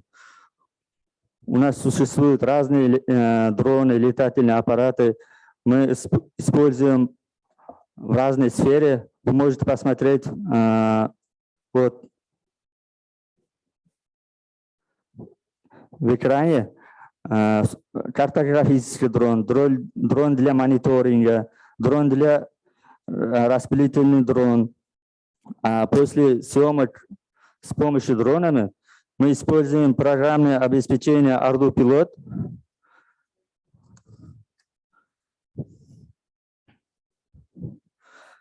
Перспективы Республики Узбекистан на 2022 год и ближайшие годы. Совершенствование рынка земли. Земельный рынок обеспечивает смену собственника, передачу прав на участки собственника, формирование равновесных цен и связь участников сделок на основе мотивации. Полная цифровизация учета земельных ресурсов. Еще одна перспектива – усовершенствование землеустроительных проектов. Активное внедрение системы «Зеленая экономика» в сельхозсекторе. Усиление контроля над рациональным и эффективным использованием природных ресурсов. Завершение разработки многоцелевой базы данных сельскохозяйственной земли. Усиление роли женщин в сельхозтоваропроизводстве. Разработка новой методики оценки земельных угодий. Внедрение новых технологий, оборудования и программное обеспечение земельных отношений. Участие в создании слоев глобального картографирования мира. Сотрудничество с международными организациями. Спасибо за внимание.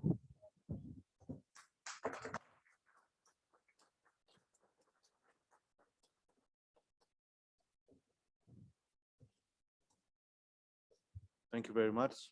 Please take a seat here. So you're ready for the questions. Then the second presentation is about land consolidation in Ethiopia. The presenters are Nenad Godinovic and Feleke Dibavo, please come to and give us the presentation.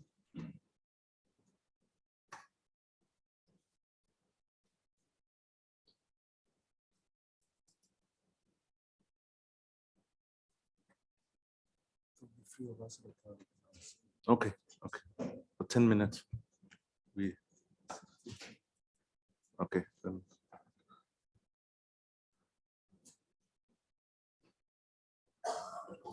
Good morning to everyone. Okay, can you hear me now? Yes, okay. Good morning, everyone. Once more, my name is Nenad Gozdenovic. I'm from GIZ Ethiopia. And we are really very glad as Ethiopian delegation that we really have chance first time to participate on such a very important land management event, which is treating the topic of land consolidation, but also some other topics like it's, for example, land banking, which can also be interesting for us. So also very important was for us to better understand this process and to be aware about these advantages and benefits. Yesterday, visit to Bitola region and a very good, I would like to say, good example how one land consolidation project should look. I want to special thanks to Kristina Mitić-Arsova and Mrs. Elma from Northern Macedonia Embassy in Cairo, who put a lot of effort and goodwill to provide visa for our delegation in order that we can be today with us and meet all of you and share experience on land consolidation. Also, many thanks to Morten because he included our presentation in, let's say, in last moment in already defined and tied the program for this year.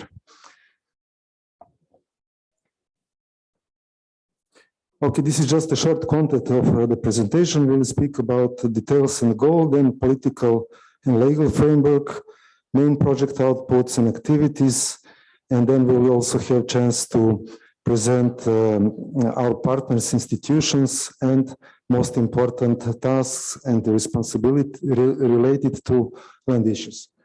I just would like to before I start to mention that Jerusalem Feleke from Ministry of Agriculture will present Rural Land Administration Unit Directorate, and Belachev Haile Marino will present Environmental Protection Authority.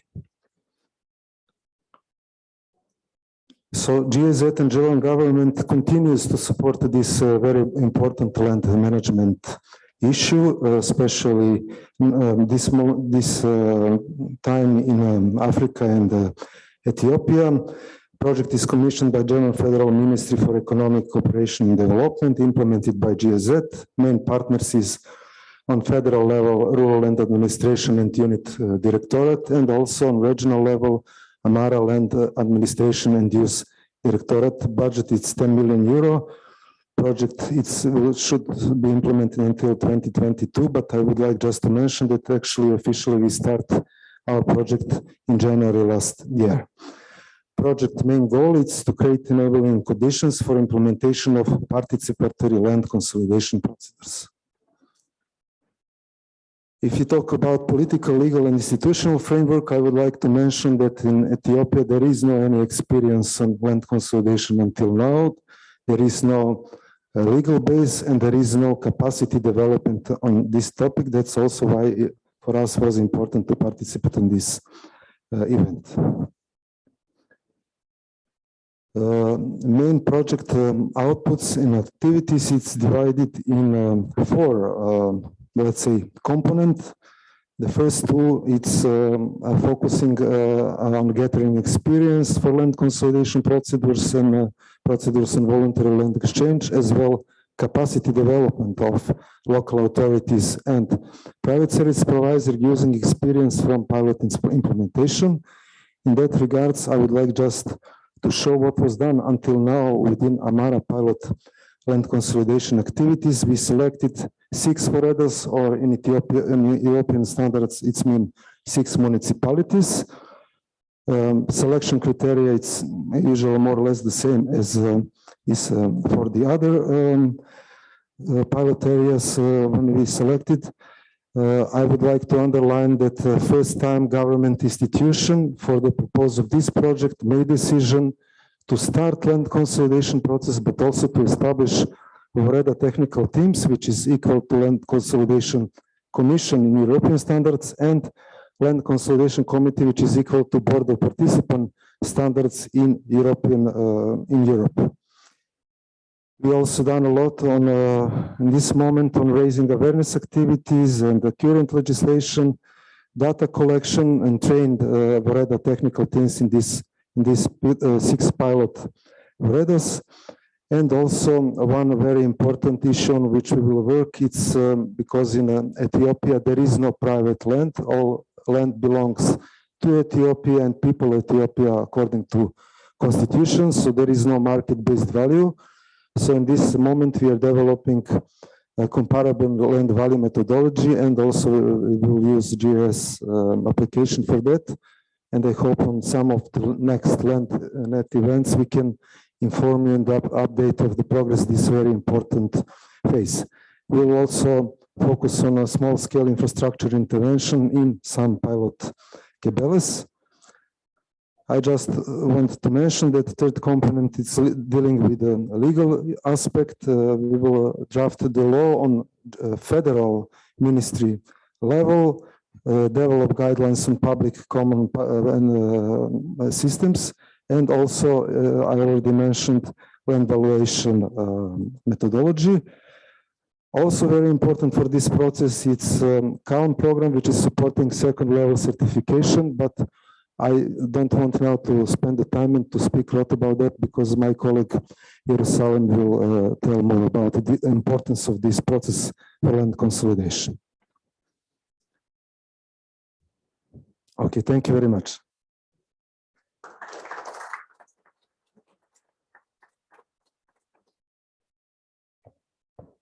Thank you. As the structure indicate that Rural Land Administration and Use Directorate under the ministry, and it has a 3 collaborative team: land registration, surveying and legislation preparation team. The other one is land use planning and regulation team, and GIS and LIS team. The main responsibility of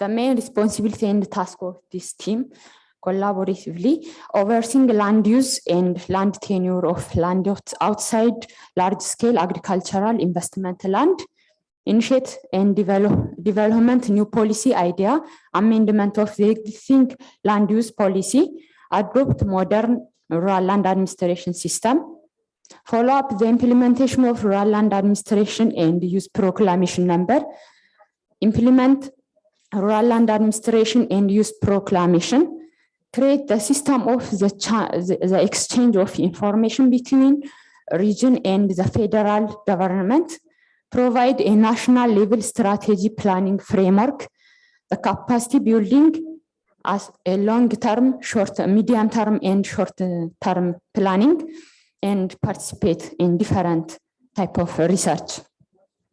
Mainly, it's carried out 2 types of land registration system. The first level land registration system and the second level. The second level land SLL means the second level land certification system. The first level land certification is carried by traditional way of land registering system. So this registration is in advantages. So we shift to second level land registration system. It's use the cadastral concept, use for orthophoto, and demark each parcel. It is parcel based registration system and demark each parcel, and the parcel is displayed to public, and the landholders came to see the land registration and confirm it.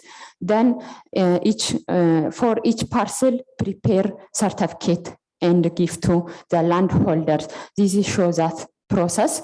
And the other important things are after registration and certification, certified lands are carried out transaction. So the main transaction carried out by National Rural Land Administration and Information System. This system carried out different types of transaction system. The main one is inheritance, boundary correction, diverse, exchange, expropriation, gift, access to credit, parcel consolidation, also one of the transaction. Servitude or easement is these are some of the transaction type carried out by this large system. Thank you. The other colleagues can.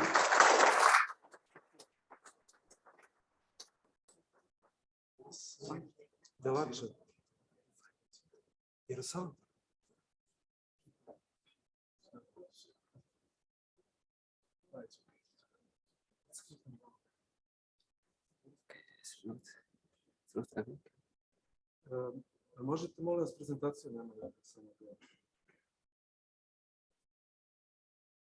Good afternoon. Let's start maybe. Could you please bring back the presentation from Ethiopia? There are third presenter. Thank you. Thank you. I would like to thank Nanad. He was, it was a lot of up and downs to come here, and just we came to learn. And I would like also to thank those who worked behind him. And just as he said, we don't have much experience on, especially even land use, not land consolidation. So just I would like to introduce about some activities that are dealing with the land issues. So just please allow me to introduce something about Ethiopia. Just some of you know the name Ethiopia, and some of even heard for the first time, I think, Ethiopia, like I heard some countries' names, but just Ethiopia is, in East African country, it's most located on the Horn of Africa, neighboring Sudan, Kenya, and Somalia. And Ethiopia has more than 3,000 years history, and it's a large country. It's larger, about 1.1 million square kilometers. It's maybe most of these countries, especially the Baltic areas, and it is endowed with many natural resources, historical heritage, and other religious heritage. And we have also a unique writing systems. You can see some of the participant countries' name in our writing systems. For example, North Macedonia, we can write it the first one, and Kosovo, Albania, we use our own writing systems. And we have also a unique calendar. We use our own calendar systems. We have 13 months. Each month we have 30 days, and the 30 months we have 5 and 6 days every 4 years.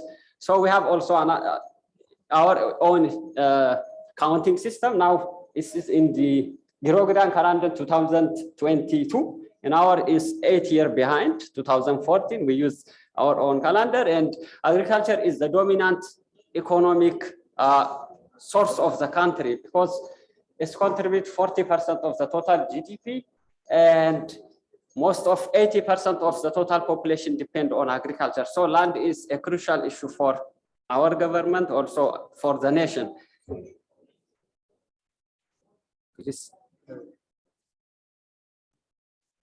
I'm from the Environmental Protection Authority.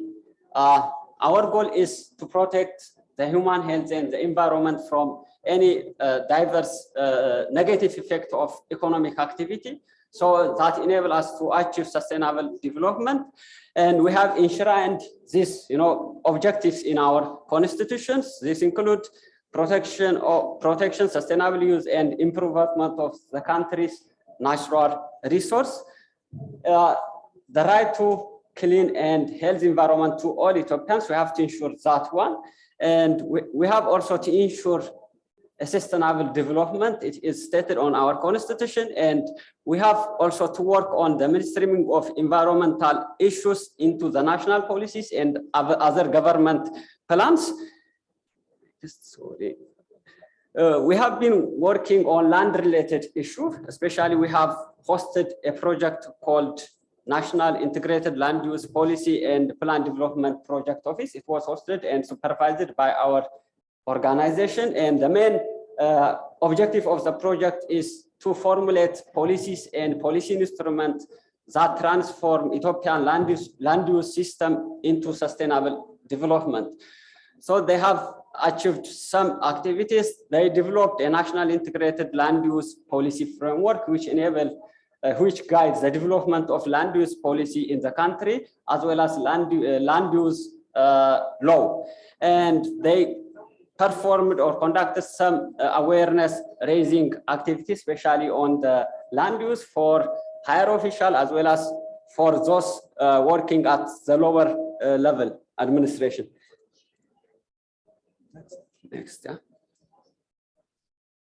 So this is maybe the potential role of our organization, the Environmental Protection Authority, regarding with the land consolidation, we can say, or land use. So we have to support the development of environmental and social impact assessment in consolidation projects, and we have to monitor its implementation, because our law requires the redevelopment of any agricultural land that is greater than 500 hectares should be passed through the ASI system. So we can support this on this issue, and we have also to facilitate the endorsement of, as I have said before, they are developed national integrated land use plan, and the law have been developed by the project. So we have to endorse them by the cabinet. So we have to work on this also, and we have to also work on promoting optimal land use practices to attain the goals of Ethiopian climate resilience green economy goals, because in this goal, one of the pertinent issue is to promote efficient use of land, because 2 more minutes. Because in our case, most of agricultural expansion is taking with deforestation, or is clearing, they clear the forest, and just efficiency is not, well known and well not addressed. So one option is to increase the efficiency of the land, so we can promote these ones, and the other is we can work together with promoting awareness, especially on land consolidation and land use and so on. This is, I think, all about. Thank you. አመሰግናለሁ። in Ethiopian language አመሰግናለሁ። Thank you very much. Actually we are running late now.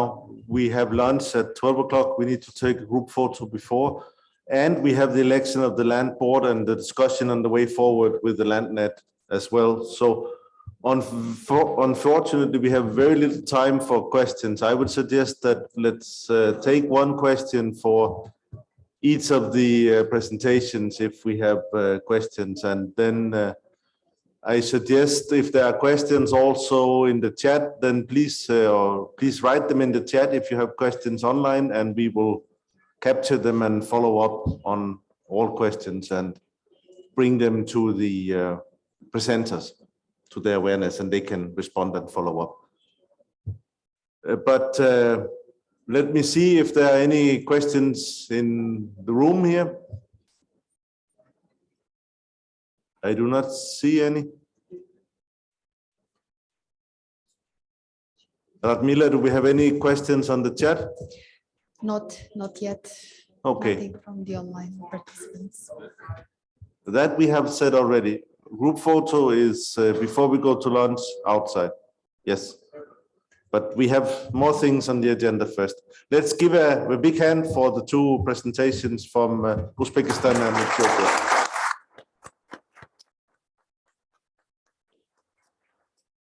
Thank you very much.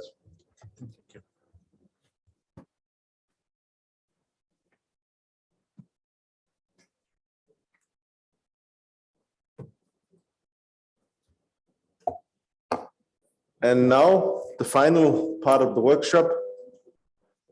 We need a new LANDNET board for 2022 to 2024. So I said 2 years, but in reality, it's 2.5 years that we will have the board elected for.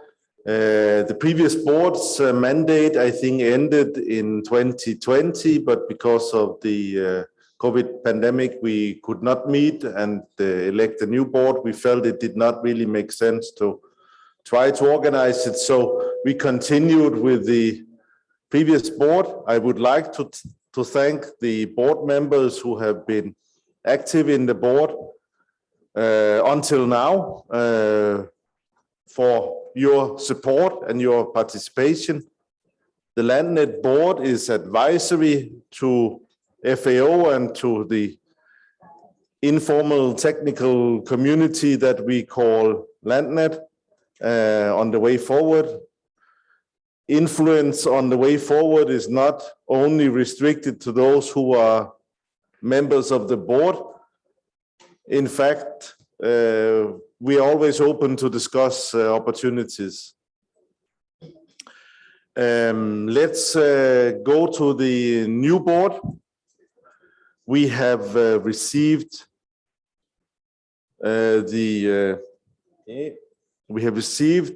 we have announced for the expression of interest for colleagues who might be interested to be in the new board.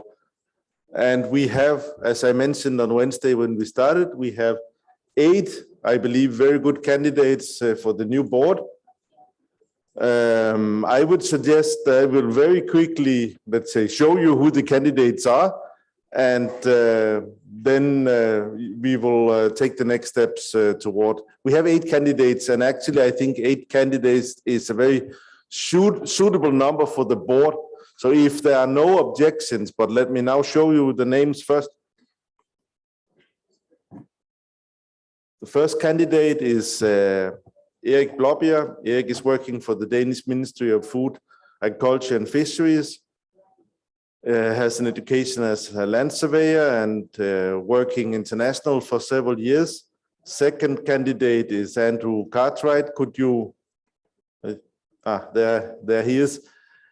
Andrew is a professor at the Central European University based in Vienna and Budapest, and has already served as a board member before, not in the previous board, but earlier when we started the first board. Andrew has kindly showed interest to be part of the board again. We have from Georgia, Giso Shilidze. Giso is head of department in the Ministry of Environmental Protection and Agriculture in Georgia. We have Kirill Georgievsky. Kirill is, you met Kirill yesterday in his presentation about land policy in North Macedonia. Kirill is the head of, we don't have a photo of Kirill, it seems, but he's here in the room. Kirill is the head of the land consolidation department of the Ministry of Agriculture, Forestry and Water Economy here in the country. We have Fatma Gülsever from Turkey. Fatma is the deputy head of department in the State Hydraulic Works, GSI in Turkey, working for 20 years with land consolidation in the Agrarian Reform Department and since 2018 in DSI. We have Evelyn Jürgensen. Evelyn also was moderating session on the first day, so you also know Evelyn. Evelyn is from the Life Science University in Tartu in Estonia. Is also a long-time LANDNET participant, organizer of the LANDNET workshop in Tallinn in 2018. here's the photo. We have Jan Spijkerboer. Jan is from senior advisor in the Dutch Cadastre now, has worked in DLG in the future and also in civil society. Has a long experience also both from the Netherlands with land consolidation and land banking and from international projects in several countries in the region. And last but not least, we have Alina Sushuk from Ukraine. Alina is the deputy head of the international department of the state Geocadastre in Ukraine, and has also, there we have Alina, is also a candidate for the board. So I think we have 8 very good candidates. We do not have that much time left, but I would like to see if there are any questions or comments from those who are present here in the room, also online, of course, for the election of the, any objections? Then I don't see any objections. I don't see any objections on the screen. Can we conclude that the board is elected? Please give them applause if you agree.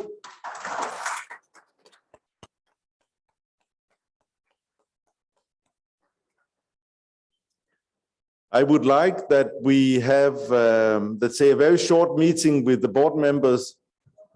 Let's try to do that maybe during the lunch break.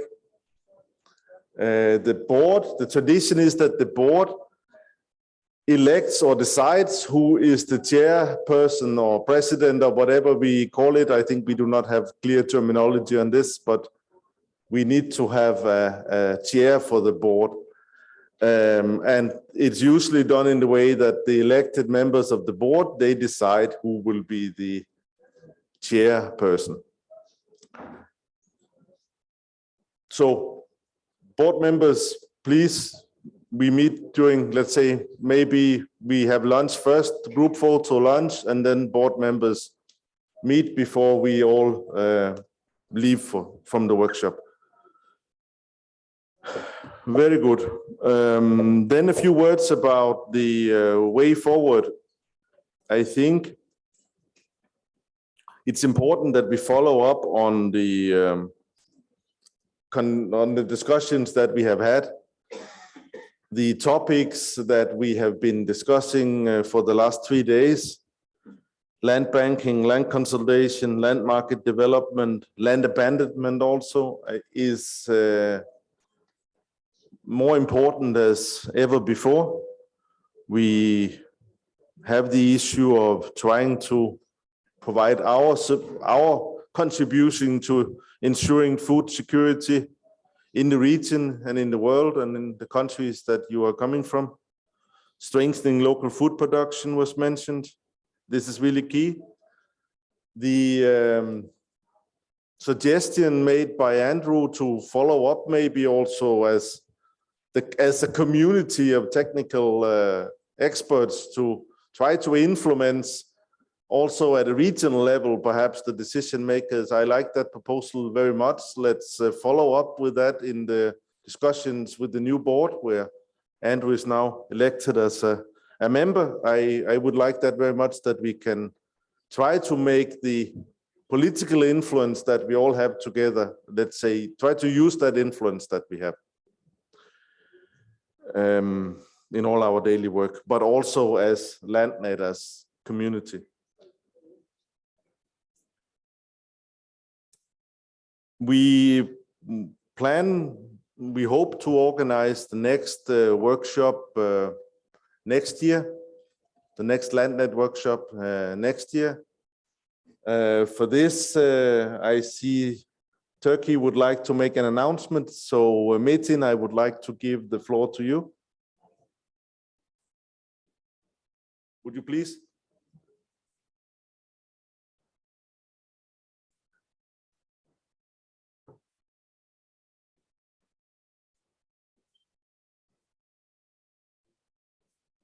Yes, good morning, everybody. I am glad to be here again. I hope next LANDNET meeting will be held in Turkey. We will prepare, and as a host country, we will be glad, and together we will discuss in Turkey's implementation, and we will visit some places, touristical places, and another place. From now on, I will looking forward all of you. Thank you very much. Have a good week.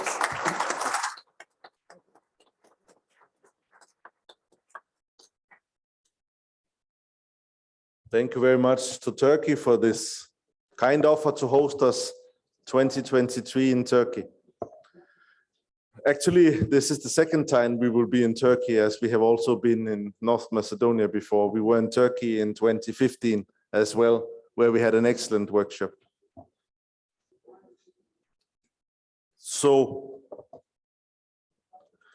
I would like to take a final round where I think it's important that you have some influence on the way forward. So if anybody has any good ideas or comments, or let's say, not that we need to, let's say, evaluate what we have done all these last 3 days, but anything that brings us forward. If you have any comments related to that, then now is the time to bring them forward. We still have the microphones, and we will share them if you want to say something. Any good suggestions, ideas on what we should focus on in addition to what we have already discussed, then please, now is the time.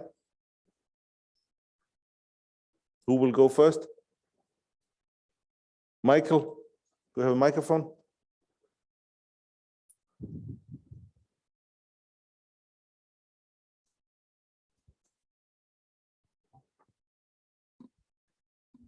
Thank you so much. Maybe just a short remark before I start with my comment is, first of all, thank you for the cooperation between FIO and GIZ, because we had, I think, very fruitful and organic joint communication and cooperation about the legal guide. And I'm very happy that the whole LANDNET group contributed so well to it. Thank you so much. On the other hand, for the future topics, I had a swift discussion with Andrew. I think, where is he? Raise your hand. Can't see you now. Behind, okay. Maybe it's also useful to look into this topic of abandoned land in a more systematic way, and also find showcases from different countries where approaches have worked. We have also contributed this Gintare to the legislation now in Kosovo, and I'm hoping that will also bear its fruits. But there's a different people-centered and legal approaches that I think could be also systematically documented, as well as becoming then a key document for every country that is trying to address abandonment, land abandonment, and that could become then also some kind of a key document to help countries getting orientation and knowing which approaches work, and also which approaches are more closer to the constitution, protecting property, or further away, as we have had this discussion as well. So this might be a good starting point to systematize this knowledge also, and get it well structured, and get the experiences from the different countries into a document. Thanks. Thank you, Michael. More comments or suggestions? Do we have anything in the chat, Radmila? In the chat, no questions, but congrats from many of the participants to the very well organized LANDNET workshop this year. Congrats to all new board members. Wishing you successful work and a lot of fun. Great, thank you. Anybody else who wants to say something here in the room? I would like to say that I'm very pleased with how everything has gone. I think it was what we hoped for, what we also expected, but what we hoped for. I think it has really been great to be physically back and meet all of you again after this very long absence. Many good discussions we have had, and I have seen that's been going on every time there were 5 minutes without presentations, discussions were started. We have over the years, LANDNET started as a European technical network for land professionals dealing with these topics that we have discussed the last days. We have in the last 4 or 5 years expanded LANDNET to include also countries in Central Asia. I'm very happy for that, and also for the colleagues who participated from Central Asia, both online and physically. And we have now, with this year's LANDNET, expanded further outside of the region of Europe and Central Asia. And we have participation. Actually, we had registered, we have not been able to count yet how many actually participated, but we had 200 participants registered for the event, 100 for physical participation here in the room, and I'm quite sure that we have had 100 different participants here in the room, maybe even more, and also 100 participants registered for online participation. So thanks to all of you as well who participated online. And in particular, I think the record before was 30 countries. This time we had registered participants from 45 countries. So this is way outside of Europe and Central Asia now. So the LANDNET is not, it's not just our intention to make it global, it is already global. I am very happy with this. And we will try to expand this further, because many of these topics that we have discussed, land fragmentation, land abandonment, and also the instruments to deal with it, land consolidation, they are just as relevant in other parts of the world as where we have usually discussed it. So I look very much forward, and we will try to facilitate this from FAO side through our new regional technical platform on green agriculture. There is actually a sub-page we have created, which is about land management instruments and land market development. So I will encourage all of you, and we will make that available also together with the proceedings from the workshop, the link to this website. We will organize events there, and let's say this, the next step that we want to take in this global part of the network will be to organize during the autumn a webinar where we introduce the basic concepts. So the basic concepts of what do we mean when we talk about land consolidation, land banking, land abandonment, and land market development. So we will try to introduce to a broader, let's say, global forum these activities through a webinar that we will organize during the autumn. And you will all be invited for this online event. And then we will follow up with the meetings with the new board, organizing the workshop next year in Turkey, and continue from there.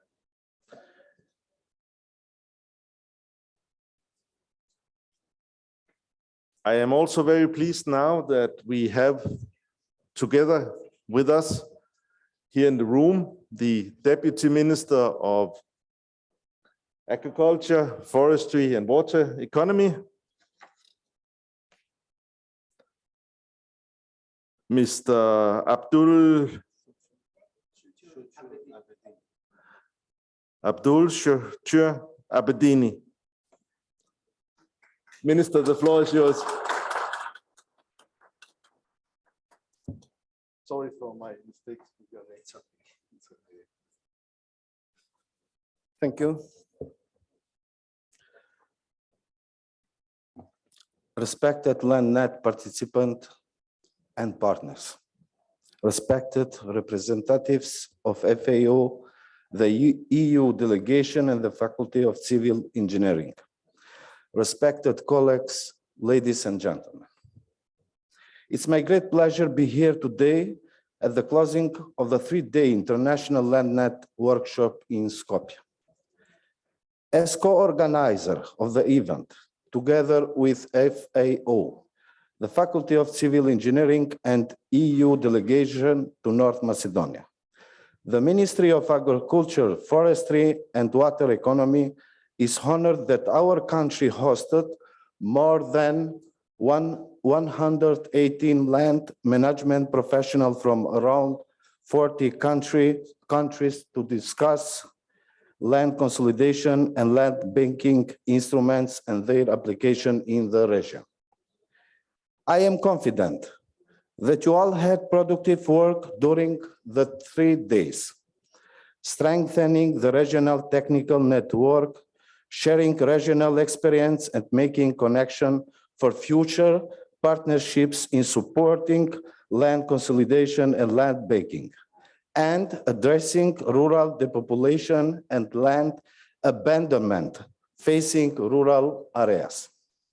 I am very glad that one of the focus themes of this year's LANDNET were lessons learned from introduction of land consolidation in North Macedonia. With the country aspiration of joining the European Union, the Macedonian government has been dedicated to introduce land consolidation to address fragmentation of agricultural land, hampering the development of the agriculture sector to sustain rural development and livelihoods in rural areas. To ensure operational and sound land consolidation program, it was very important to strengthen capacities within the Ministry of Agriculture, Forestry and Water Economy to mainstream the national land consolidation program and scale it up across the country. At this LANDNET workshop, you have all witnessed the progress we have made as a country, the structural land reform since 2014 to date, both with FAO technical support and thanks to the enjoying EU FAO-funded mainland project, supporting the Ministry of Agriculture in the implementation of first modern democratic land consolidation project in the history of the country. As you have also witnessed from the yesterday field visit to Agri Village, the successful outcomes from the implementation of such complex land consolidation project as Agri has positioned North Macedonia as a leader in the region and example of successful land consolidation, also in an international perspective. Today, land consolidation is advancing in 9 areas in North Macedonia, covering around 3,000 hectares of agricultural land and benefiting more than 2,015 land owners, their families, and rural communities. North Macedonia has also approximated to the multi-purpose approach of implementing land consolidation in the European Union countries. During your field visit to Logovardi village yesterday, you saw how land consolidation is being implemented in multi-purpose approach for the first time in North Macedonia, where real allotment planning is combined with the construction of large-scale infrastructure benefiting both the farmers and the government. The result from the land consolidation efforts led by the Ministry of Agriculture, Forestry and Water Economy are a clear evidence of how consolidation leads to improved tenure structure, the support, sustainable and long-term rural development, but also multiply public objectives such as resilience to climate change and sustainable natural resource management.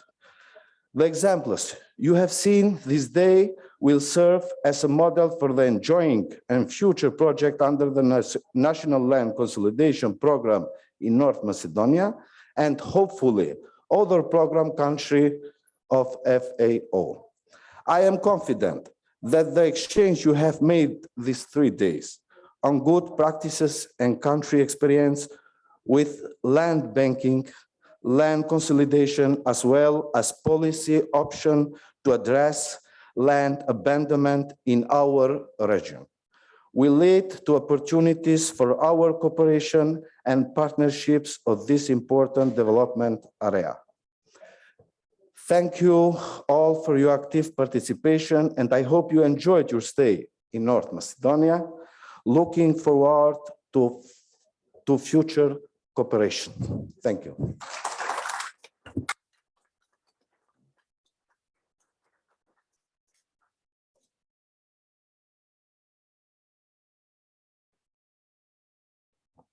Thank you very much, Minister, for the kind closing words.